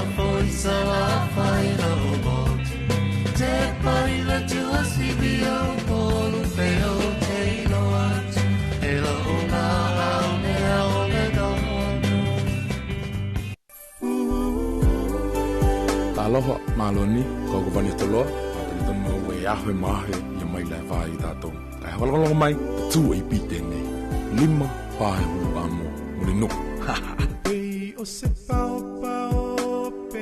Ole tamle watene vaengal taya ole oto sul valu minuta le tana tale ole tula ya e valu me le tautu mana unanga ne se fongo Samoa le lu api ya tato se mai ala tuna tuni sine tato fa fi fianga musika so ife filo il ne taya ya ase I o so vali antu to pomel tato wa li potel tato ba ke ti funga le penino tia fau ya male ata lo taulanga o pia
But what if you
tuile se pa o mata mawa tulo o e fa mi o kamunga o le fa pasile pomisa se sole se suma se tu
Talofa lava o se o totonga le nei o tātou talafou mo le nei tai au. Ia tātou Samoa le nei tai au. A o whaawau pēa le si itia wea a fia le wha mai o le fiva o pona iwi po le tenki fiva i tonu o le atunu. Wa whaeloa mai ai le vave ma le tāu o le ngalu lue whaatasi. E pui pui a le soifua maloloina o tangata nuu. O le asa whareile wa tua nai wa tu ina loa ia mai ai le UNDP le mtanga luenga o le soifua maloloina. Ni ta inamu e afe wa whaasusui vai la au. E fiso soani le tali atu le nei whaafi tauli wa whaatupula ia. O nei ta inamu e tu samaleono afe ta la le tau wa whai. Ua fuafua e tufa atu i whale mai mano fuanga wha le soifua maloloina i tua. Ma wha mua i ngase ua tau fia i whale mai. Ma whanau wa wha maonia le a fia le dengi fiva. Ma e tu maulo nao ngā e o atu i le tolu tau sanga. E pui ai mai le uo namu. Ma wha ai titi ai le sosolo le wha mai. Na wha taunu uina le tu ina aloa ia le sui le UNDP a fionga Aliona Nikulita. Ma le sui wha atonu silo le soifua maloro ina lautele. Tangaloa Dr. Robert Thompson. Na ia wha ai loa le neifso soani wa taunu i le taimitonu. A o wha wau peo na si itia whai numero ngase. Ai mai se lava inisi o vaenga le atunu. Ona o timunga, ma vai toa. Ono fuanga i e whai ngō fie. Ona tupu ai namu. E tu sa ai ma li poti la tamai e se lau 5 ma ta upo fau le denki fiva. Na wha mawina i le whai unga o mati. E au fiai mai lato wa wha maunia i suenga mai lato wa tau fia i whare mai. Talo mai Januari le tausanga i lua whelua 5. Vai fo i maliuna fisota i mali nei wha mai. O loo ta ita ia pel mtanga luenga le soifua maloloina le tali atu le atunu. E ala ni ta ituina, tonga fitinga, wha asalalaunga malingalu lue wha atasi mai si vaenga. Ai o loo wha amamafafo i le tau o le saunu i ngā luenga wha amama. Ma le tinea o no whanga e tau tuufuai namu. O le puinga o le nei wha mai, o le tiuti o tangata uma. Ua a matalo ia nei le Samoa Digital Week lua wheluono. O se vai aso tāua wa wha tāua mō talanoanga. Fou valenga wha teknolosi, maleanga i lumo le atunoo. O le nei wha moe wa wha tautaia i lalo le autu. A nga iatu i se Samoa wa wha malosia, i le tū tau teknolosi. O se avanoa i le ngata e toe ilo ai le ala wa Savalia. Ai o le fua ina fo i o la asanga mō se lumana i wa wha avai lungo le ata mai wha teknolosi. To mai wha masini, male au fia lau tele. Wa au fia wha atasi le nei vai aso suia matanga luenga le malo. Le vaenga tu maoti, pa la putuputonga o le atunuu, pa anga wha avau malo, male lau tele e fe wha asoa e manatu ma wha malusia le ngā lulue wha atasi. Ile ati na ina le vaenga wha teknolosi Samoa. I tala noanga ma fe wha asoa inga. Sa vai ina mata upuni vaenga au tuwe tolu. Le wha asidomanga numeral tangata nuu. O le wha atino ino totongi wha teknolosi. Male fisota inga male ngā lulue wha atasi le vao matanga luenga le malo. Vaenga tu maoti ma wha la putuputonga. I se wha atalanoanga ma talafo mai vai whanua. Na tā uai e profesa moango tutia Ioana Jan Mau. Le tā ua le va ai mamau le au fia tutuso tangata uma. Ma le sao o teknolosi le wha awhai ngō fia ino le soifuanga ia so umo tangata nuu. Na ia wha ai loa foi. O le anga iatu i se Samoa wha teknolosi. E mana o mia le ngālu e wha atasio i tu uma. Ina ia mautinoa i le aise tase tu ua ili nei swinga. O le tūlanga ia o le whaataltal noanga. Ia mawhai ai o na tatou wautilo. Pe whaafea o na whaamautu. Ia vaenga whaavai. So, tanoa lai tūlanga tau whaavai. Tūlanga ia tau i le pe o le digital ID. Wai tolua e manga tolu ia vaenga o le peno. Tūlanga tau digital ID. Po national ID. Po le tūlanga tau whainga o payments. Whaafitau inga i tonu o Samoa. Ia, ma le tūlanga lea o le mawhai ona whesotai uma ia matanga ruenga. Ale malo, mai si vaenga uma le malo, tō tino uma le malo, mawhai ona whesotai. Whaonga inga o ten korosi. Po tūlanga la, e tau mawhai ia le malo. e mawhai ona tu whaatasi umai au nanga ia e mawhai ai ona iei se solonga lelei ma le alu iluma o le tūlanga tau te mau ainga tūlanga tau awa onga baenga uma o te mau ainga o Samoa. Le whaataua ino le vai aso whaateknolosi i Samoa, i le ngata o se whaamanatu, ai o se laasanga malosi lea i le whaavaino se Samoa o Saunia, saunga le mu mangafa tauri maina, i le lalolangi whaateknolosi. Le o se taimi mua o tauri maina ia le mtanga luenga o le soifua maloloina, fesoasoani al whaala putuputonga o taui mo whaalawelawe whaafosei le ACC, e ala iniso masini whaapitoa mo le tonga fitia o ngase. I whaamamonga le soifua maloloina, o le ngase o le whātua se tasi le o ngase, o lo to atele ai la to wolo au inatu I whafo mo tonga fitinga, ma o le tai au ana nafi, na fōa ia ia le whaala putuputonga o taui o whaalawelawe whaafosei, e le soifua maloloina niso masini whaapitoa e tolu, mo tonga fitinga o le whatu. O la fionga le minister whaala putuputonga o taui o whaalawelawe whaafosei, Honorable Fata Ryan Schuster, sa fai masui o le te fono o komiti whaafoe ma le pulenga ma le au whainga alwenga. E tu inalo ia hatu nei masini, li le matanga alwenga o le soifua malolo ina. O matu o mai netai au. Mo boli alo ia hatu. Le whamu mo netai au. E la masini e tonu. E sa o le fiona mista. E tau ma peva ila o lawa tangata. E ko choreography machines. Choreography machines e tonu. E o manatu. Ya. O ya inga nei whamu mo ngane. E atangi e ngā lue whaatasi.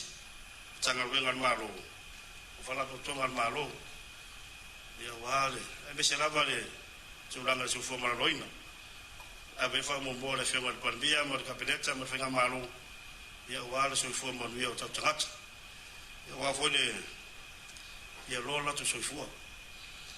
O le whamu mo le tai au. La whionga le mista. Ia lewa. Si sila mai wo. Masi mai mutanga luen. Papu tunga. Ya, tu alo ya tu nefam sin. Ya wa fa vai na tatu mtanga wena. Wa ato ai nei le whao masini whaapitoa mo ngase le whato. Ma o le nganga whaafitaile o le minister o le soifua maloloina. Ono po maawao salu malolo fipo. Ona o le anga le leipea o le ACC o afsosoani tele. E le whaatinong o le au nanga i le leo na taliatu i le atunoo. O loo mo o mia se afsosoani. E tau whairoina le avea o le nei ngase o le whatu. Manu I tau te le lava I le ngata I Samoa, Vas Pasifika, a le lalangi atoa. Mai tele fo iso I fua le ngata ua mauai. Ai ua male pelepe fo I nise pele ia I tātou I le vānu no fo ai. Ona tūlanga wha maise ua tō whamaitia I lātou. O masini nei e pei o nanga lei mai ai whaala po tonga. Pei o tō laulau ina atu. O rea vea ma matalinga. E le ngata I la uwhainga luenga. Ai whapefo I la tō e toi whau pe a whale tonu nei masini. Ina I mawhai ai o na la tō I loa. Ma vave tōngu fitia I le ngase o le whatu. Mai e mo o mia o tātou tatalu. Ina ia wha umi le olon masini. Ina ia wha umi e fo iso I fua o tangata Samoa. E le tau ngō fia nei masini. Mana whautua ina ia le minister wha ala potopotonga o tau I o wha alawelawe wha fosei. Le au whai ngalwenga le soifua malolo ina o lo whaonga ina nei masini. Ina ia wha o ngā ma le wha I tete. O lawa tu alalo. Le ACC. Ya. Le toi po serigo. Lo wata usanga o se soan mai le Rabotong. E me tau mai. E whata alo I vai ia. E tūranga I whalolonga e o masini ia mai. E nau se tō alalo. E le tau ngofie. E leo tō lai mai lau whiong mista.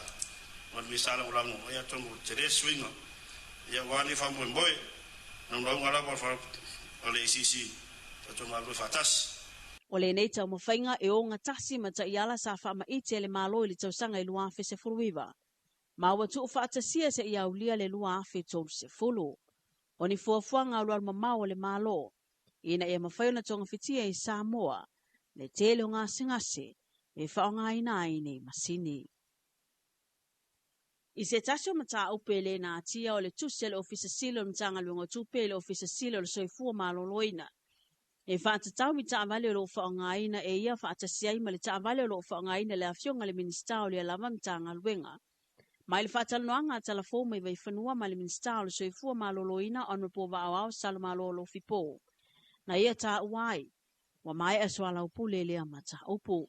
O le aso nafi sa so ile pule le afionga le minsta o tupe o ia foi le afionga tatu su palmia pa tasi foi male afionga sa titi o ia le pule ia tatu tupe o le mau ia fa tasi mo utangata male mato foi si o mato titi le vanga uma ia ma wala matisia o mato fi el tau no waiai ta foi no fa lo ia le pulenga al tupe mala to foi taiala ia o tulanga na ia ma wa afetasi so ta inga tau so ta ile minsta so ta poila ia lea o pulsi ia mai fa tai wana na fi fo ina sasi ai poitala ia e mati ile so ma tono manuia na Samoa ele ia se fai vai le asama se mau Honorable Va'awao Salumalolo Fipo minisita o le soifua maloloina.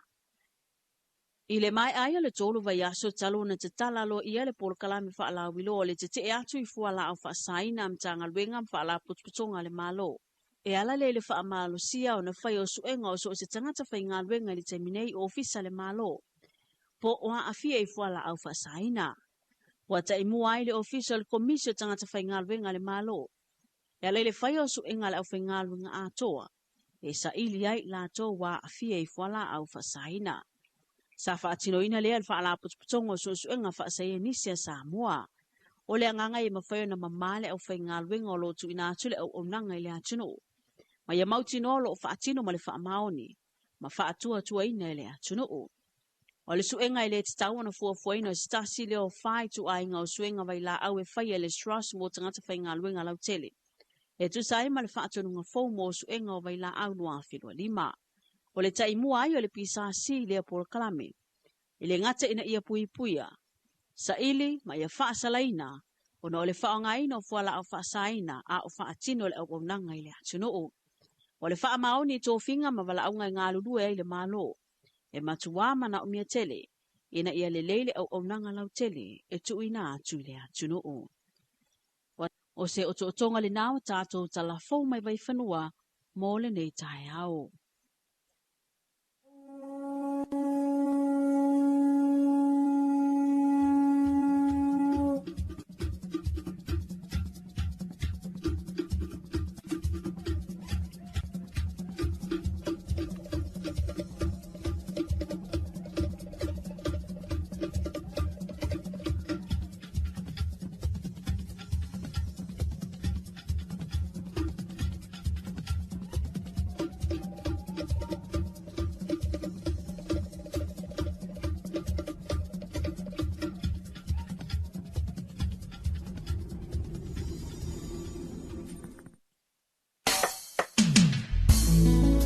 Pacific Island Paradise.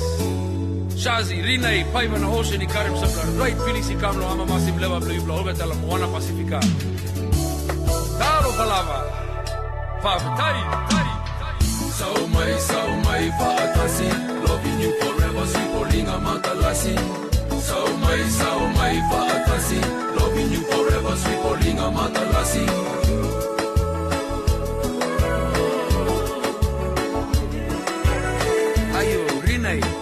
Talofa Samoa ya. Taumai ane, Talofa moli, Talofa moli. Taumai ane, Talofa moli, Talofa moli. It's time for me to go, I know. And me feeling kinda low, be low and slow. Oh, tell me I'm never gonna leave you, baby. I'm never gonna leave you. I just wanna keep my head on the wall. I must be on the wrong side of the world. I know you promised forever gonna miss you, baby. Forever I'll be here and always. Taumai ane, Talofa moli, Talofa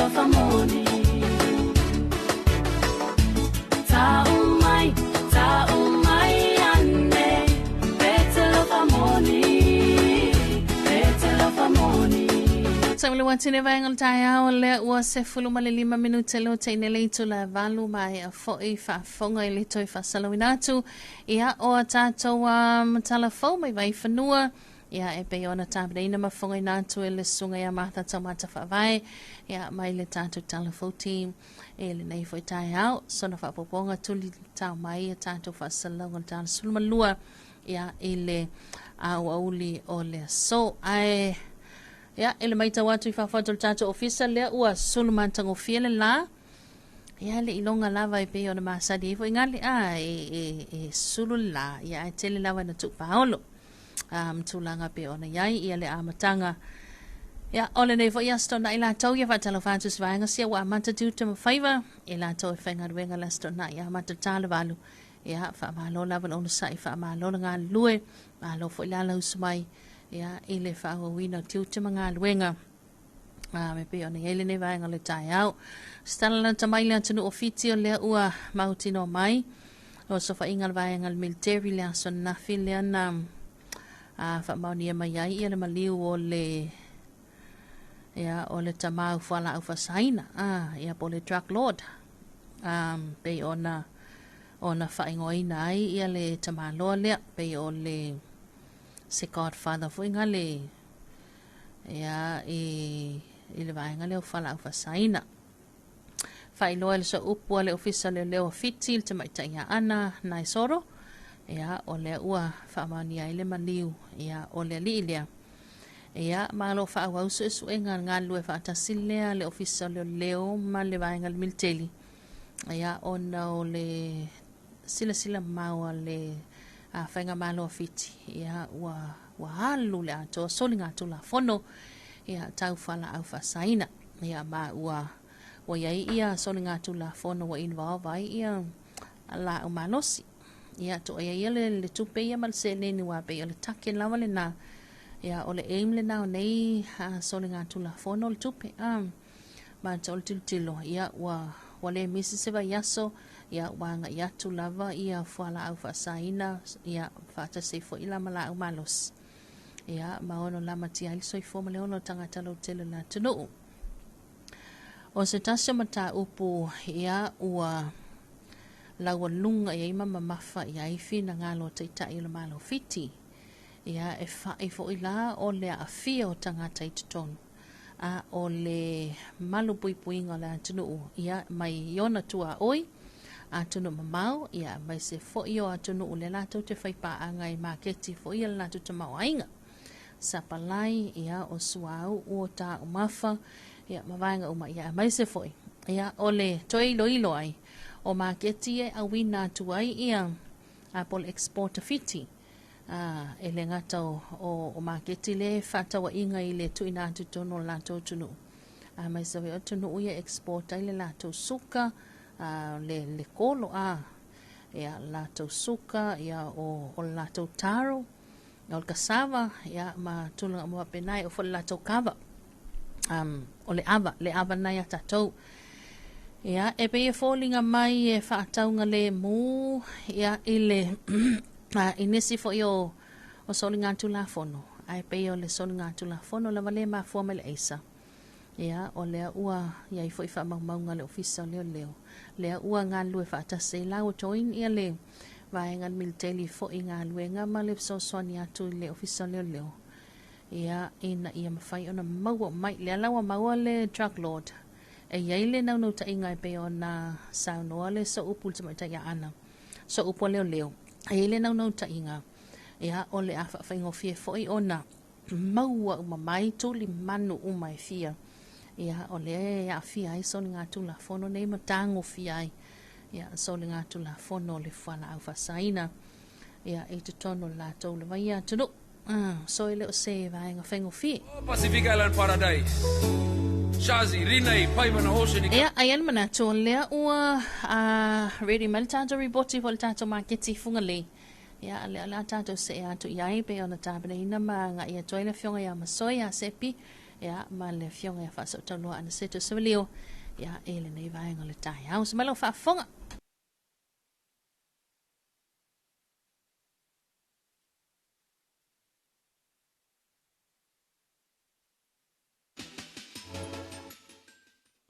o te fie whawhera i atu whatara whātu le mai moa whāwhonga whonga tātu. Talofa Samoa. Whai mai aso, mā rosa whātua whātai le tua i le whāsori ma le leina tātu whairai. Ia was whapoponga nei o le tātu ripoti tu inatu e le maketi le nei whungarei. Ia o le whainga paanga ma le whalaputonga o tau i whaalawe whakosei leo a mawatasi ma sunga sua o stasi fo i o le ulenga ma le whalaputonga se fo manuia sua. Ia, tai amon mea e whalofa mwha talofa ile. Nei tai au fau ile. Ma le isua mai whanunga le lei. Ia, wa foila o nanga masani le tātou TV iwa po le 2AP. Ia, wale tu ina sa awatu. Ia, o le whasalawina. Ia, o fuafoi whaile leanga e mese foi o whaatuanga. Ia, le tātou maketi. Ia, so atu i funga le nei. Ia, so i fua manuia. Ma lo foi le tai amon mea i lau whiong. Wa le won tau mai to tele ia mlesi me o le lua su fai tu lar ta maketi. Ia, moni le lei le saunoanga faso o le tulanga na o le wa ye nei le tātou maketi o lusu fai tu la. Ia, e fa pena na fa la ulo se avno le lei foi. E fa la ulo i fu fa ile lenga. Ia mese fu fa toanga ia ma onanga masani a tātou pa anga o le wa faila wa onanga. Ia i nei le tātou maketi funga le nei. Ia, o le na manatu o le whanga solo o le tātou ripoti. Ia, o staini fo i whai wiu, ia, toi mo se avno ma sunga sua. Ala mai moa ma silasila mai le tātou tunu le tātou ripoti i nei taia. Le ua silasila mai mo mai le tātou tunu a mata le tātou ripoti mo le taia o le stonai. Ia, o se aso pisi fo i whataunga ma o se aso fo i o le lafo fo i whamomua na tau i tāpenanga mo le sātai au. Ia, o le fola na tau talo, wha tolu talo la poa i le lua sepulu tala, talo mumu. Talo le whianga le o si umu, leo te wawai atu i nisi o le whianga o si umu. Ia, tuli manu pita tua mo luau, stasi fo i o tāpenanga, waramtai aila tō o le palusami, e le aso atai au. Maua le tau talo, ia o tūlanga masani, mawainga masani, ato ulu, kama le pio le ulufiki le fa mai listo tele ia le lava ye fuata au fai paka au fai Samoa au fai palangi maua ka mukonga le lalo pou maua fo le koko ia silsila mai o na ua al watu fai la toufi ia al waku male ako uru ako popo ta penanga uma wa ia le sa ta ia al waku male ako wau ia tasina o fata tele wa ia nei ta ala stona ma nei ia sisira mai o le tātou tunu ia se mo ma fo tele o me mata ma wa tala mu fa lima tala la poa i le luas futa la tala mu na mo to popo ia fa be fo i tele waenga o lo o mai mom sila mai elu tātou tunu talo pai ma po le lei e fo karo dia de la poa tele pe se uli na ua mai mo mai ka paenga ia na talo le farmasina talo na farmasina le al bakwa i mai ka tu yo ia fola tu le talo paena ele vai nga u fa foi au fai talo fast food tala le Samoa ia au te riro la i mapaka ia le talo po de sepulkala au fai Samoa fai paka maua talo mumu paka kali le so piki kamai a mai o masa ni pe o mo na faton ia o vai nga uma e la fai pisinisi la fai loa fa tali malo ia o liso vai nga barni so unanga fa nga ia talo Hon te talo la poa ato ulu. Telefoi le tulanga la tolu talo pa e farmasina. Sfurta la to popo lima tala to popo. Ya telefoi lu au la to buia. Pa misi sa fusi lu au mangaya. Ya wa ia ta penanga bola sata yao. Ato ulu ako kalo ka amu. Au fai ia na mai moa sisira mai da tulu pisi foi la fatau pisi foi la fatau ba sisira mai ele foi o talo aneia o taimi ane e pe tuli a isi. O taimi ne o kai au e tuli o ia to tele o tatou ia e o ngai mai maketi. Mai mangai o le kele kalo. Salo e la kakule o uli ka le se me amaso. Sa le le ia o le avangon ni. Taimi ane te suma mtala mai a. Nu le mangai il kau kalo a wa pe kai mi velo se furu ia o wai fo ilalo kama wa la ve fa kalo luas kala ya vai la le ukare le o le kale le fa ka mu mai pe sale te vai ngor ka fisi kukama o le chips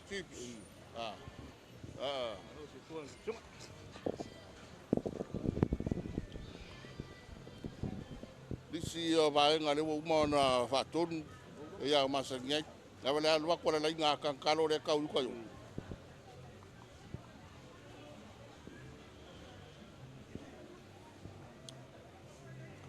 ya tasi le vai ngate le afua ia bakwa tautia le mga lu le tulu ma ya fu ni ia no minga le ukare le va ve au le nga pa i me fa kongulo wa lu umaru uma fa ton ka ma ya de lo calo msalo la ufai chips ya vai ngova pena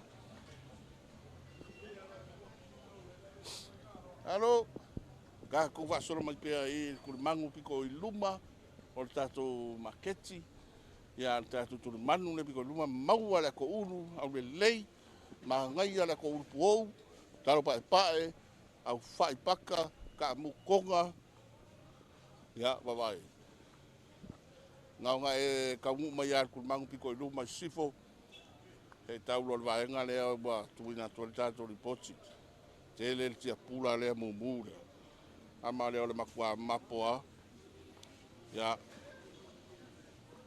fau mai lu au marka wanga mai voi da ka mai o fa ka kianga mere vai le fai on fai pa sami pa res ka wanga nga ka kalo la poa talo pa pae popo ako popo marpuru ova mar se furu popo ia suka lafi vai lava que ne ka wang o wa ni maruru kasi ni ya soleva mai la vela bawa sa ni maruru ya o mo fa maruru ko ona isa lua kala ko kala fa kala ni matara ta o niu te lava ta to te le linga le luma ako popo wa ese sole skai de la fai popo le wo ya kasi ala ako popo sole armo ta ore le ia le va ku e fir ka le popo le lua se fur kala va lua fa o ngo valu pe o va ma lua se fur popo sa ole ya ngar ko inga fa mo fo le umo le kalvo ma le umo le la ave ni sila ava no fie le pese kava kava ya le o picole do mar pico quala foi fa o camarão fie quer ka o você fie e lo pes fucara fie se fucara o talo pai a coco fie cola coco la cols food tala la coco a qua sa fa yo em fa pau Maro la vale. E fo mo ia, ma o ka mo konga. E ka mai e fa ngofia mo le sa. Kele luau. Makwa e des ka mai kele, o le makwa kele a. Kele popo. Ako popo luau ta la luau. Nei a foi lo talam salo e luas fulwa Makwa. Le lava ta to tele lainga leo me mata. Ka milo mai ai kua ka milo mai au kafa le ka milo mai luma ya o vai nga tele ai na fa mo mo e ta pena nga listo tele ya ona le tu langa foi de le ya le la mo wa i ka male o ta pala le ta male o nga foi mo le sata ya fa lifu foi chips alo la Au, tu mo. Tasina vai ngale tele maketi a koko maka ya fai eu fofuanga. Ele foi le fai esi koko malu ya na mai mo mai o lo vai la foi de tau mai ni si vai ngalo kabukonga. Ya vai ngai pule o pe fali fu ya pe Kau. fai eu fofuanga kai o sali. Sao le a ia le fisi. Le fisi. Ya. Lo fisi au alokia. Au alokia wa se u wai ya le. Ni penga. Ngai akele ka karole kamare pe ko kikiare i loa ku kia pula tawa na tasio mori mau lo te le lava le nga rua telefoni me mata e foi la koudi le ya na nisi vai nga lo ta penga le ako ku sa wasi le ako si mara koko ya koko fe fi anga sa koko sao fanga koko fanga sao le lima surua oi busfu mai koko la le vale le kele fa wa ya nga kamar ili masal salo mai de posisi pes koko mango pe la kwa oi ai sa fa in fa pa o marques nei mo kaya ora sa inguro kawanga ya oka ya ba aila ye di saura kamana re karpalang ta kamana de sa ta to mai fa la si ura so nit ta ko mai ka ko pokala ya ra un tino po fere fi anga sa ora kamana fi ka kalo le fere fi ka fe vai usu como é esse no fiar mene sa ore va no pico vai usu mai wale la va fa de umura sa se kuer pale ngia na kamala ya ole o tatu mai vai ngo ke si vai nga tele le ta pelanga o stona mo mia se teu mo fa sa ke ka da limas food tasio nga ruenga ma tasio nanga ele fa ngo fie ya ila tau foi a mai nga o la tau fatinoina ya le foi au nanga ya ma le foi pi sinisi fai tonga la au ya ta pena i vai nga uma ina ia fua le mai ya mama ngai ya sila mai male ta pena nga foi mo meu teu funga la au ya wal ta langa ila sa ta yao e foi tele o ainga ta pena me fai poiponga for tanga ava se teu fal mai ai la to la ngase ya me uma lava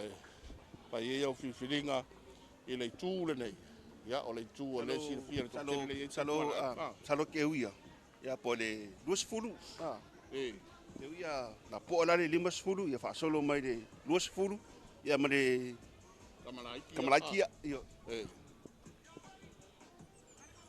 aya ke uia na te fela mai disi vaenga ua tapinaina silsila mai mai mo mai lu tatu tulu fai e fa taunga fai e lo wa mai malo fa sekseki mai ta blanga ya mal market ya pa fai nai fe ngai oe mata penanga ya o malu e mese ya o vaenga mana mi ante funa au vaenga le fai teu ya por vaenga le au tu teu fia ka ur ke le sulim kala sulima ya fast food ka ur ke le ai dos food ka ur ke le ese kamare ka kia ese kamare kulunga ya maona te unga ese fungala au ese tasi le la au tele ele ina faola ya fa sao to tele lo faia le au nanga male business kampa pa ela kiki le ke lo pola ringo sao le leia ya alma kwa ma ngai ya ke unga me o ke fungala Malo. Malo lava. Ia na e fai sai nga mai fa sa ku kamare nga o la tau fai le Ia o fa mo anga o ko nga keuria sa ka ka piki piki ia lang panto le lo mo fai alo le ia anaya pa tai fo i na ta tu bainga pa tai le mamal le tunu o lo fai le unanga male fo i pisinisi ya o le tua i le toteli wa tasi o unanga mo mia a me se ai me ne yo sona i mo le sa ta ya ya o le o tau fai o mani tatu ripoti le nei ta la stona i le vaenga le pito tua pe on si le fia le toteli le alo ta o toai vaenga i o me tau lima ya vaenga mo me fue o to u la fala na mai mo mai elu tatu o tunu ya o si le fia le toteli ya ainga ma lo tatu o tunu o lo fai foi le unanga ma lea vaenga foi o pisinisi mo mia ele tele taimi sua ya tele me basta le tau mai fo ia fa tau ngana tau le sto na ia moni lele no alfa so le lava ua tato mo vine nei tai au ma le nga foi lo nei po kalami e long pu ali ma tu ina sa wa tu lawa ma mota ia fai ngo fie foi no fai mai fo nga au fai fa tau nga i mai le marketing nei ia wa me mo mia wa le sa tai au pe o fai ngo fie na ma le nga na nei po kalami ia ina ia fa pe na ona malanga mai ia tanga ta fa tau e fai lan fa tau ia o manino le vai ngo le o to tato marketing ma fu fa le langa ni tai au o la si foi de vai ia i lano noa i o fu fa le langa o fa pe na ona au to va mai ele malo fai fa tuanga ya le sua mai le pulenga ma fa tonga o tau i fa la fa sei ya o la tau lo o ngalue ia le vai ngatele nei o tato marketing fungalei ai mnatu o si ui ma tau lunga na tato ripoti mo le stonai anga le le tua i ta pena uma nei fa iunga le vai aso anga le foi le tua le anga ia tu la sa ta yao tato fe lai ves fo manuia tele sa mo le so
Ia lena sila mai ia o kangi masinge lu fa solo ato. Ia lena fa malo lava talo fa ali la ali o ainga le mo le mana o mai ne tato wa enga ia o tato me mata. Ia altu langa nai pe ona yai ia manatu langa nga iluma. Ia maua tu pe leo se o tato wa utaia mo Alaska. Ia but o lauta matinoa maua tato wa mea matai i nisi o stete fo i malo telo Amerika. Ia lai maua i tato mea matai o talo, ia o taamu, o ufi, e le sapalai atu e lau fo ia le mamano le tato tunu. Ia o le ua fai al tūlanga le o le maketi lea mawhai tutoa ia. Ia e sapalai sa o alai la tau o ia e au noa ma se vai ngā le beta woso mai se whai tuto ana malo ia o le tūlanga na ia mai se ia le tele me le ano noai ia o tātou wa fua whae le leanga ia e pei ona wha alawi lo le tātou wa maketi funga lei ia a manatu tātou se mai se tātou whawhiwhianga le tai au ia ona toi wha wawai leo tātou wha soi nei minuta lo te toi.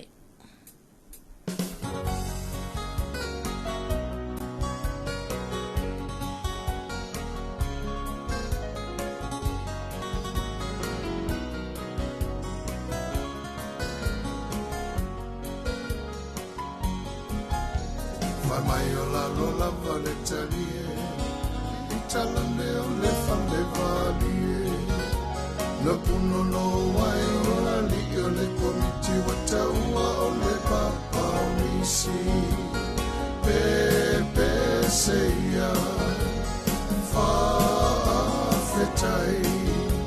Wau fia mai o e kalesia I le vaa o le tusi paia Pepe seia Whaafetai Wau fia mai o e kalesia I le vaa o le tusi paia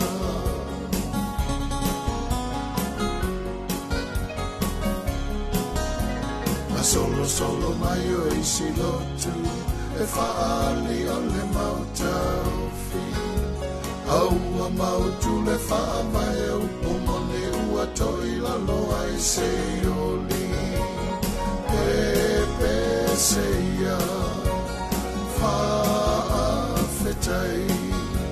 Wau fia mai o e kalesia I le maa o le tusi paia Pepe seia Whaafetai Wau fia mai o e kalesia I le vaa o le tusi paia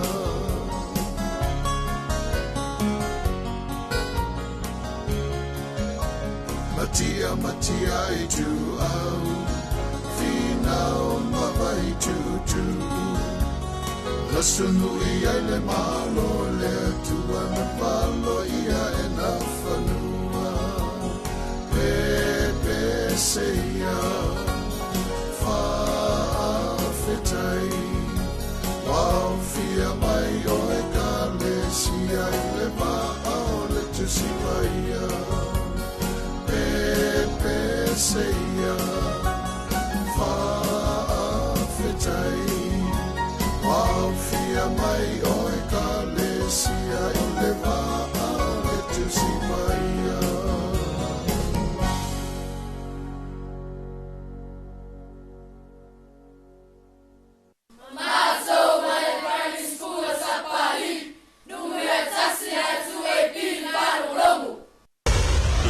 Talofa Samoa, le 2AB mai le Penisola I Murinu. Oh yeah!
Talofa lava.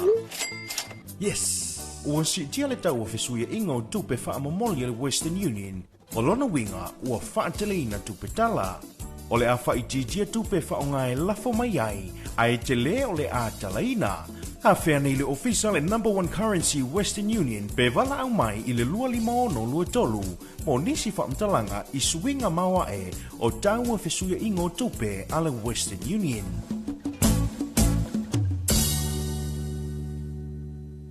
Le polka la melo ofisio komisio ngā ruenga de malo. Talofa ma le laufufonga fia. O le sini au tu o le whaale leo o nanga ina ia bawe ma ato o tono le whaatinonga. Ma ia whaia ma le laufufonga fia. Ia whaataua ina le whaale leo o nanga lau tele. Ma ia wha malo sianga tau sile tangata whainga ruenga uma le malo. Ai maise teime tau tuai mo le malu o le atunu. Ia mata ata ma wha alo. E whaataua ina foifina ngalo whaalia. Ale ma malu o le atunu. E alai pepa fesili ma le ngaru e whaatasi ai. Ma le malu lau tele. O le nau ta inga. Ina e tuina atu se au nanga ma le laufufonga fia ma le wha maoni e wha mangia ina e so se tasi o le mamalo le atunu ilona vave ma le lei ato o toa ma o nei swinga uma e a mata mai ia oe wha ma ite swinga le lei Talofa ma le laufufonga fia Samale watine vaenga o le taia o le otoe 5 minuta le tona tali o le itu laiva. Ia o ni sinau tātou whawhiwhianga, ia a mai se lava fo il tui dāntu le vi i o le awhianga le tongo, ia e pei o na watalo sangaina, ia tātou baanga fo ilunga tātou sota inga upenga te whai langi. Ia taluai, o na o lea fo iwa tu la tal taimi o tātou o mai le whai unga fo il tātou por kalame, ma le tātou a whasalunga tu saalunga upenga te whai langi. Ia ona mamoli leo le nganga whaaftai te le lava. Ia ele mamalu malipa ia o tātou paanga whea lava staff o nei ki lope o loo. Ma ua mai e tātou whaasalunga. Ia ele taia o sola o mai nei taimi. Whaaftai te le lava whaamanuia le lii. Ele nei weekend. Ia mai sanga luenga matiu te whaawau o le nei asto nai. Ia mai se fo ele anga atul sapati o mamua. Ia male whaaftai te le lava le bulenga ma le o whenga luenga. Ia a le Fexco Company langolonga so malo sibel tātou polklame nei Talofa Samoa. Ia mai le neiva ia so atoa me le aso fua se ia pa au mai fo le nei asto nai. Ia whamanu ia te le lava le li ilo tau wanga le lei. Ia mai se fo langolonga so malo si ia tātou whasalunga maua se sa pati file mo manuia ile anga le lei o le tuan mamalu malpa ia. Ia o so tātou tunuu, ia teina ne foi Amerika Samoa, ia ile wha mai ai foi o whawhiwhianga, mai sila pāti pati o sila lua sulono tu sanga toke lau, ia male loa loa na ia tātou paanga, ia iso o staff o nei kilo pe whamanuia tele le lii, ia tātou tāwalunga le whawhiwhianga mai leo vebese lo fiposa o lele, ia ele nei tai au, manuia le nei aso, manuia le weekend, tau whasi fua.